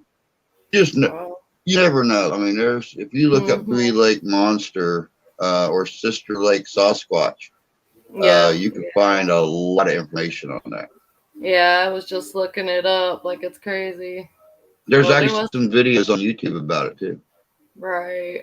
So, some crazy stuff happened at least, you know what I mean? It's like in the town. So, like you said, pretty much maybe all the buildings could be. A lot of people actually believe that the Dewey Lake Monster is a native spirit, because what the history books don't teach you is that when Dwajack, much like when Niles, years and years and years ago, there was a French trading fort on the St. Joe River in Niles, Michigan, called Fort St. Joseph. And before the military got involved with trading and stuff like that, the natives basically lived right next to Fort St. Joseph. They done all the trading, all the fur trading with the French and everything else. Well, when the government got involved, they brought the military up from Indiana, and what they done is they started basically, firing on the native villages, and they pushed them further and further and further. We're still out here along 62, Michigan 62, and a lot of the woods and stuff out here, you can still find cannonballs. Oh, wow. Huh. Where they were firing them, and they slowly pushed them to where they're located now in Pokagon, Michigan. Right. And then when they founded Dwajack, they did the same thing. People were shooting and firing on them and moved them towards Pokagon. Right. And that's where Chief Pokagon and his people settled, is in Pokagon, Michigan, where they're located at today. Oh, okay. That's cool. Then at least it's got some cool history and stuff. I didn't know all that stuff before. Yeah, but a lot of people believe that the Sister Lake or Dewey Lake Monster was a spirit that was called forth to deal with the whites. Oh, okay. It's like a Native American type situation. Yeah. That's cool. Now, whether or not that's true or not, who knows? But that's one theory with Sasquatch investigators, paranormal investigators, and stuff, is that it's a native spirit that was called forth to punish the whites for their crimes against the people. Right. Well, thank God I'm part Indian. I actually started to write a short film similar to that about this sea creature monster in this lake that it was kind of like because it was based off Native Americans where so it was going to be kind of like a Jaws / like Creature from the Black Lagoon type horror film where like this guy's looking to find this fish or monster in this lake, and I'm trying to remember the storyline. And so like the whole thing was where when the monster's coming when you hear like these tribal drums and like from a distance and stuff, and like this thing like comes out of the water. And I have it written down somewhere, but it was a really cool, unique storyline. It would be super cool to do. When you were talking about that, and it just reminded me of that short story that I wrote for a short film. I think it'd be super cool, but I wanted to get some actual Native Americans in it. But I don't trying to find those unless you go to like a reservation and be like, "Hey, man, you want to act in my film?" You want to be on a movie? wanna come and work in my movie for free?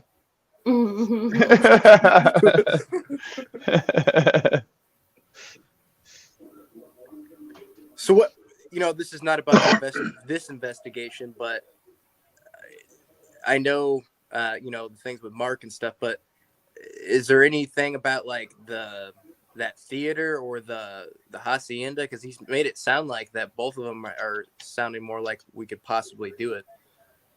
The last I heard about the Morris Performing Arts Center in South Bend was they are definitely interested. He was waiting to hear back from them on a possible date and time.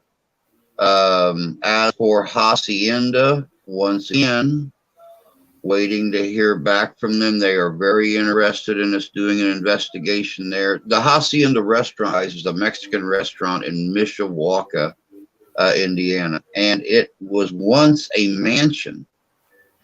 And over the last however many years, it was turned into one of, I think, 4 or 5 haciendas here in the area. And it's got a long history of activity, people seeing and hearing things, moving around upstairs, moving around the kitchen, the storage areas. So, I mean, it's got a very long, well-documented history, not only from employees, but also guests. Yeah, even the employees that work there now, like when I went there and talked to them about it and stuff, and if the one lady, the waitress, she was brand new, and she said she was only there for maybe 2 months and already saw like stuff falling off, like dishes and stuff falling off on its own, just from only being there 2 months. Wow. So it's very active for sure. Thank you. Cool. We do, Joe. We do have investigations lined up for the future. We're trying to get out as many times this year as we can, at least once a week. But on top of the investigations, we have, the Ghost-O-Rama convention that we're putting on. We're supporting. We're going to be like one of the main guest groups there. There's a couple other conventions in the Michiana area. One in Fort Wayne, the one that I went to last year in October, DeadCon. I'm planning on setting at that one this year and actually having a booth instead of just being a spectator. Got a lot to do. Got to get videos burnt to disk so we can show our videos. We have to get banners made. Action figures for the group. Action. I want a bobblehead. We'll call it a drooble head. Drooble head. Of course, I'll have my 1940s driving cap on, and you gotta I'll have my. Have the cigar. Oh, you gotta have your arms out like this, Drew. Cigar in the mouth with his arms out. Possibly, if I can get my hands on a 3D printer before then, I'll make action figures of all of us. I would freaking lose it. $10,000 machine there, Make Drew. sure mine has big tits. Me holding a K2 meter, the 3-legged monster sounds like some X-rated site. We definitely got to have some freaking shirts at that Ghost-O-Rama too to sell or something like that. Yeah. I have a Cricut where I can make shirts and stuff. For cheap? I would do it for you guys, yeah. Well, I'm not gonna charge you guys $100 for 10 shirts or something. We get the special discount. Well, that's just a Get the family discount. Yeah, family discount. That's just one more thing, guys. I'm going to throw this up real quick so y'all can actually see what it says. The investigation fund and the support to the channel is not just for new equipment and stuff like that. It's for, like getting T-shirts made, and buying the T-shirts so somebody could do the screen printing or whatever on them, the banner work, stuff like that to help to get our name out there, because the more we get out there, the bigger we get, the bigger the giveaways, bigger videos, bigger investigations, things like that. More action Bobbleheads, action figures. I want to know if they can make an action figure of Tommy tripping over backwards to get away from a tunnel. Running away from a ghost. Yeah. My ghost white eyes wide open. Yeah, just on crack. Yes.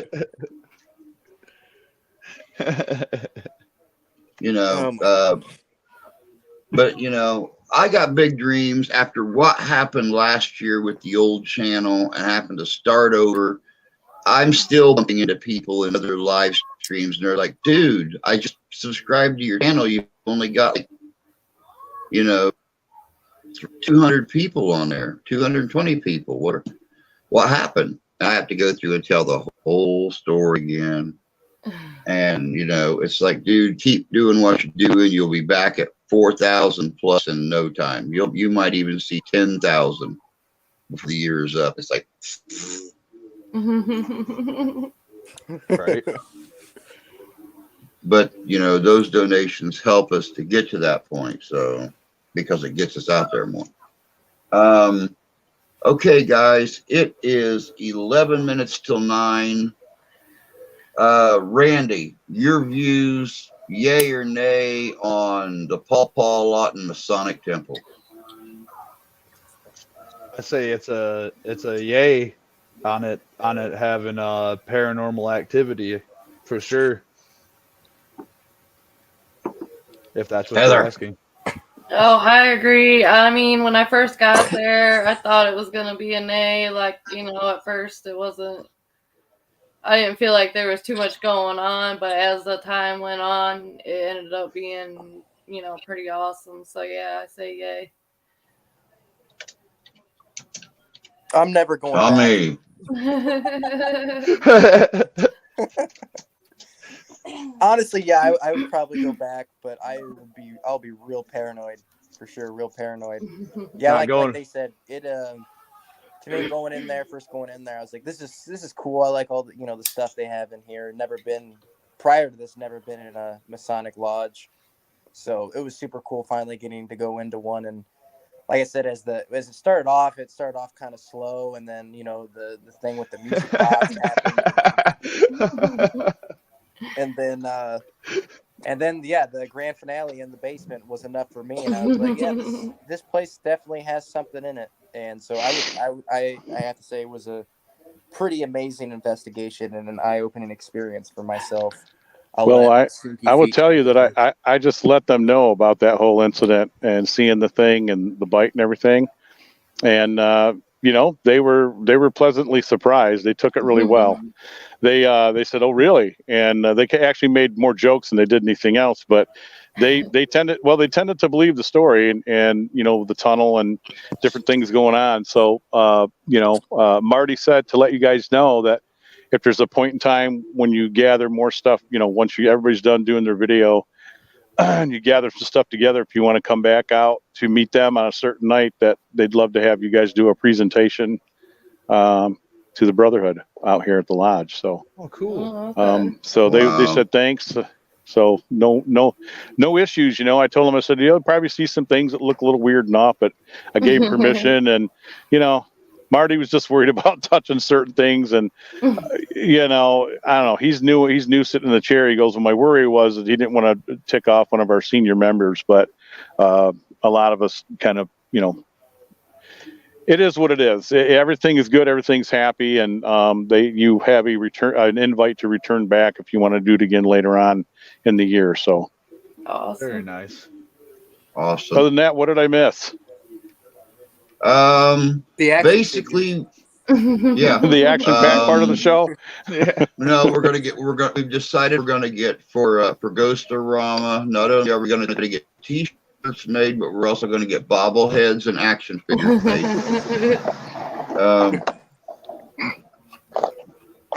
You're gonna make bobbleheads. Yep. Drew's buying a 3D printer. I say these going to be bobbleheads of Drew. I'm gonna bobbleheads everybody. Make So sure the my girl- head's really, really big. Yeah, so with the girls, it won't be the first time that their head have been bobbling. Anybody? Wow, that was terrible. Oh my Your god. head should be bald. It should be your tits, and it just. Yeah. I don't know. For all of the men in our chat right now, should the women have bobbleheads or bobble boobs? I don't want bobble boobs. What? I want a bobble butt. There you go. That'd be funny. Over there twerking, yeah. A bobble butt. Yeah. Can't wait to hit a bump in the road. That'll be the slogan. Yeah, Oh, yeah. God. You guys would be like, well, why are all these investigations on a trampoline? What's happening? Oh my God, do you guys remember the Man Show? Yep. Yeah, I remember that. Where the girls were always jumping on the trampoline in bikinis? Yep. Did you really just say the Amanda Show? No, The Man Show. The man I was show. gonna say, I love Adam the Amanda Carolla, Show. and who else was that? I don't think So there were Dr. girls Drew, jumping up and or- down on that. Not Dr. Drew. A different Yeah. Dr. Drew. Yeah, different Dr. Drew. Who was that? It was Adam Carolla and what's his face? Who's all prim and proper now. Does his late show now. Jim, what's his name? The fat guy Oh God. who's married to Silverman. There's a lot of fat guys. Oh, Is Danny lighting one up? Hey, Danny, what you smoking on over there? I'm trying to think now. Cigar. It's a tell cigar. Jay Don't I everybody said get hi, excited now. Jan. Don't everybody get excited. Yeah, who the hell's it's shit. The one that's got the handicapped daughter and he was all out there crying and shit. I can't remember his name. I know I Jimmy don't Fallon. remember. The other fucking asshole on ABC. I used to like him, Yeah. but when he started being all political and weird and shit. Oh. Jimmy Kimmel? That's it. Jimmy and Adam Carolla did the Man Show, didn't they? Yep. Wow. Amanda Show. I know. Nope. That guy. Now do you guys understand why I'm always saying at what point did I lose control? Now I seriously believe control is an illusion. Don't exist. It always is. It always has been. And always will be. I would love to have you guys come over and listen to my Big Dog Show, because that's what I've done, Drew, is I've taken the Man Show and brought it over to podcasting. So it's a place where it's safe to like boobs, beer in America, and well, to be whoever you want to be, you know. There's a lot of humor over there, a lot of rock and roll, punk music. I play it all, and then once in a while I'll come on with a thing where I read from the endlessly engrossing bathroom reader, all the weird shit that's in there, and then I have a section for the ladies, so you girls will get a kick out of this. So there's a portion of the show where I tell you to, as long as you're not at work, find a place that you're private, unless your man wants to watch you, to let the girls out and dance them around the room. I have exclusive rights from Mr. Walsh himself to play this song, and it's called "I Like Big Tits." And so I play that, and the girls dance around. And if I miss putting that into a show, I hear from the females that listen to that program to bitching me out why I didn't play it, because they were looking forward to it on Saturday to get their tits out and dance around the house. So I don't know if they're doing it, but I have to take it for what it is. But you guys can come over and check it out. It's a lot of fun. Sounds Yeah. like fun. We have a lot of fun. Yeah, me and Heather will bring our tits. Yep. Yeah, We'll don't bring forget him along. Well, that's good because nobody wants to see mine dancing around the room. So. Well, I will tell you, if you guys are going to do T-shirts, make sure you do some for the guys or the ladies, and it says "Stop staring at my orbs." That'd be awesome. That's actually kind of cool. I never thought about that. That's a good one. That's awesome. I got like a little pajama outfit that says, "If you like my pumpkins, you should see my pie." And then it's got 2 pumpkins on the boobs and then pie down by your JJ. Jesus. I don't know what the you can't have pumpkin pie without some whipped cream. And What there is it this went. live turned into? He lost control. Yeah, the show has gone left. Where the hell's my knife at? I'm ending this now. So, Tommy, you're still on, right? Yeah. So, is that like the first time that something like that's ever really happened to you? First time ever. We'll never forget it. Yeah, still a little shaken up. Oh yeah, still engraved in the back of my head, so I still can see it. And I was telling him, I would definitely go back there, but it's gonna take a lot.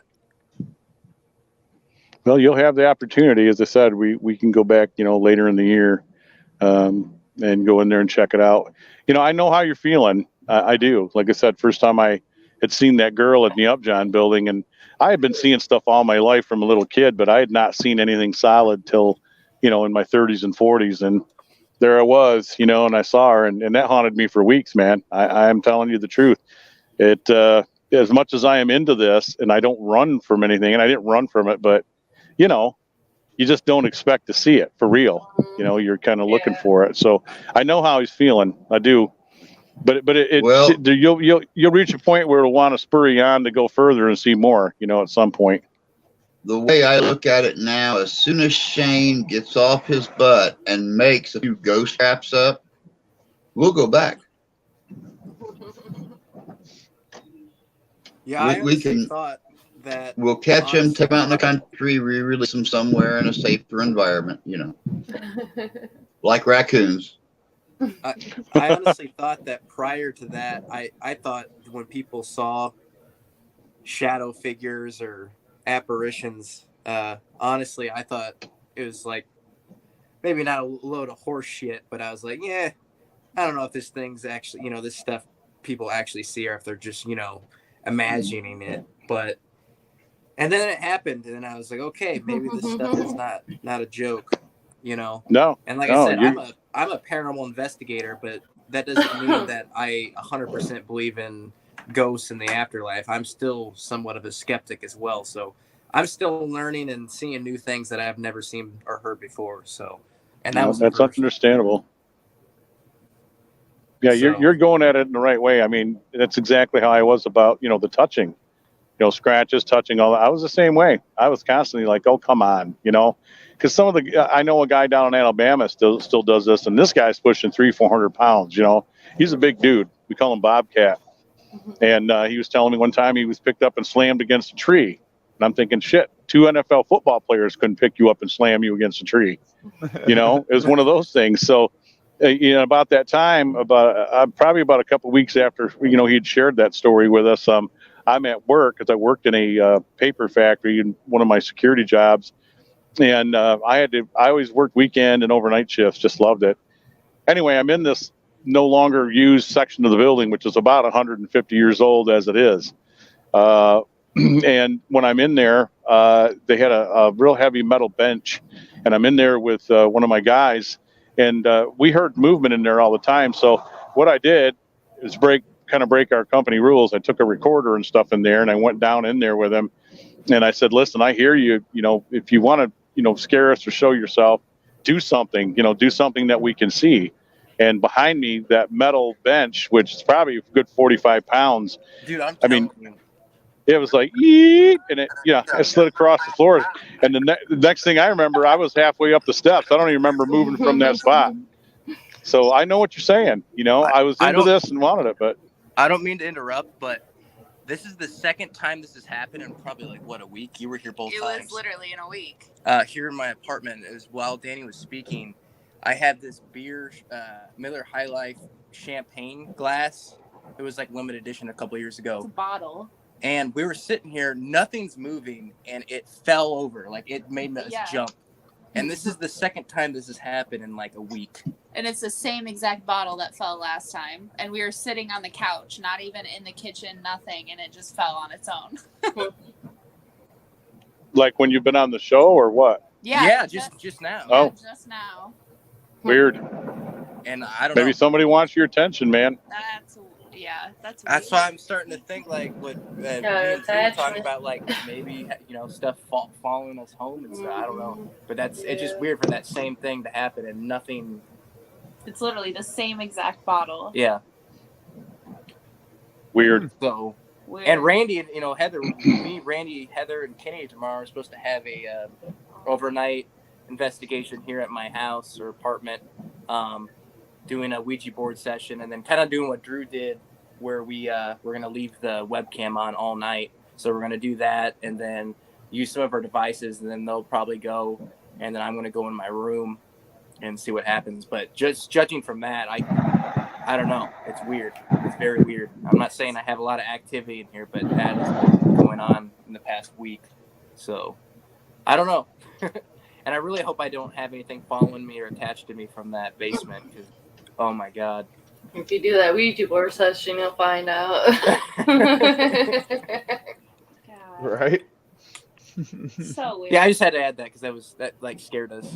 As Danny was talking, like jumping 10 feet in the air when that happened. Well, I'm sorry. Yeah, I don't mean to have poltergeist activity. I was listening to a podcast with Drew when we were driving up from Cassopolis, and part of it was on before I got to him and a little bit after, where they were talking about poltergeist stuff being some of the most definitive proof, in a lot of paranormal circles now, So if you've got things that you actively record moving, or you see things moving and flying off shelves, I don't know how much I'm believing in that opinion, but I think that the audio is still some of the best evidence that's out there with most paranormal things. And I watch a lot of reaction videos and the 5 most haunted, just because I want to range and gauge stuff against my believability factor. Because there's a lot I can point out that it's hoaxed and phonied, and I'm sure you guys look at some of that stuff too, but.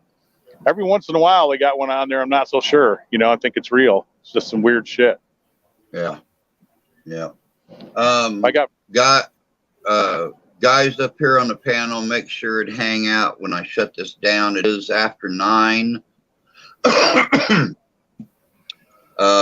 Don't forget that it is only Tuesday night. I know this is a little unusual for us, for me to run a live stream, but I wanted to do this. Investigation aftermath while everybody was available, that was there. Sadly enough, our 2 cameramen couldn't be on here, but I understand. We will have morning coffee and chat tomorrow morning, tomorrow evening. Again, we'll be live Friday morning coffee and chat, and then Friday evening we are going to have Garan from Paranormal Search as our guest. If you guys remember right, Goran was the one who went out on a paranormal investigation last week. And when he was on the investigation, had a heart attack. Oh, Doctors cannot explain why a young 30s person with a healthy heart had a heart attack, but he has his ideas, and we'll talk about those Friday night.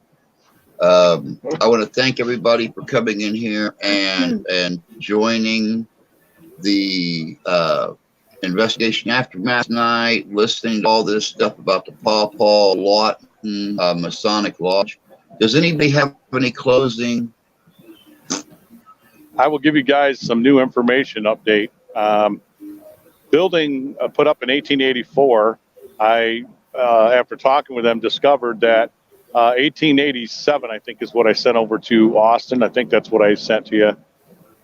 It was actually built for the Masons to move from that other building. So we have to kind of correct that there would have been something else in that building. It's not. That building was built for them to move from the other lodge to that lodge. It has always been a Mason's lodge. Very interesting. Now, question is, was there anything on that land before the lodge was built? Yeah, that's a good question. Well, I learned too tonight something that I thought I knew, but it was solidified tonight. It was that each lodge number is when that lodge was chartered in the state of Michigan. Pawpaw's in the lower, it's in the lower 30. It's Lodge 25. Mine's Lodge 268. So that is a very, very old lodge. And they said the second oldest in Michigan is actually down in Three Rivers. So that was kind of cool. And then, of course, number one lodge being Detroit, which I'm also kind of working on. The owner, well, not the owner, but the person that manages that lodge for us. So, I'm reaching out to other lodges to see if they'd like to have, a few of us in at a time or two just to see what's going on. So that's all I got. Awesome. I know there's a lot of stories about the Detroit Lodge. So we'll see how that goes. But that's it, guys. That was the aftermath investigation, or the investigation aftermath of the Paw-Lawton Masonic Lodge in Paw Paw, Michigan. Like I said, guys, hang around for if you want to close out. I'd like to thank everybody for coming in and joining us. You guys have a great evening. Take care. Take care of yourselves. Take care of each other. God bless you. God love you. We do. Happy hunting, guys. Peace.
Saturday, August 20th, 2022, coming to Hartford, Michigan at the Van Buren Poorhouse Museum, it's Ghost-O-Rama. Ghost-O-Rama is a one-of-a-kind event.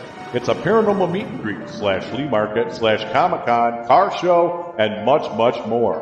There'll be paranormal groups, the Ghostbusters, the Mystery Machine, spooky vendors, live band, ghost tour, Jurassic Park, killer cars, food truck, disc jockey, historical museum, kid haunted house, and much more. Van Buren County Historical Museum. That's right, out at 58471 Red Arrow Highway, Hartford, Michigan, 1 p.m. to 7 p.m. It's an outdoor market, which is free to the public. That's right, you heard me. It's open to the public. There'll be a museum tour, $5 per person. Also, from 9 to 11, a ghost tour, $20 per person. That's right, Ghost-O-Rama is hitting West Michigan, Saturday, August 20th, 2022, at the Hartford Van Buren Poorhouse Museum.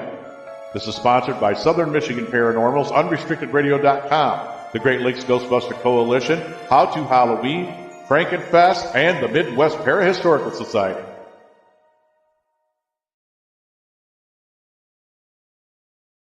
To him, I was like, oh shit. You having a party, Randy? What? I said, you having a party?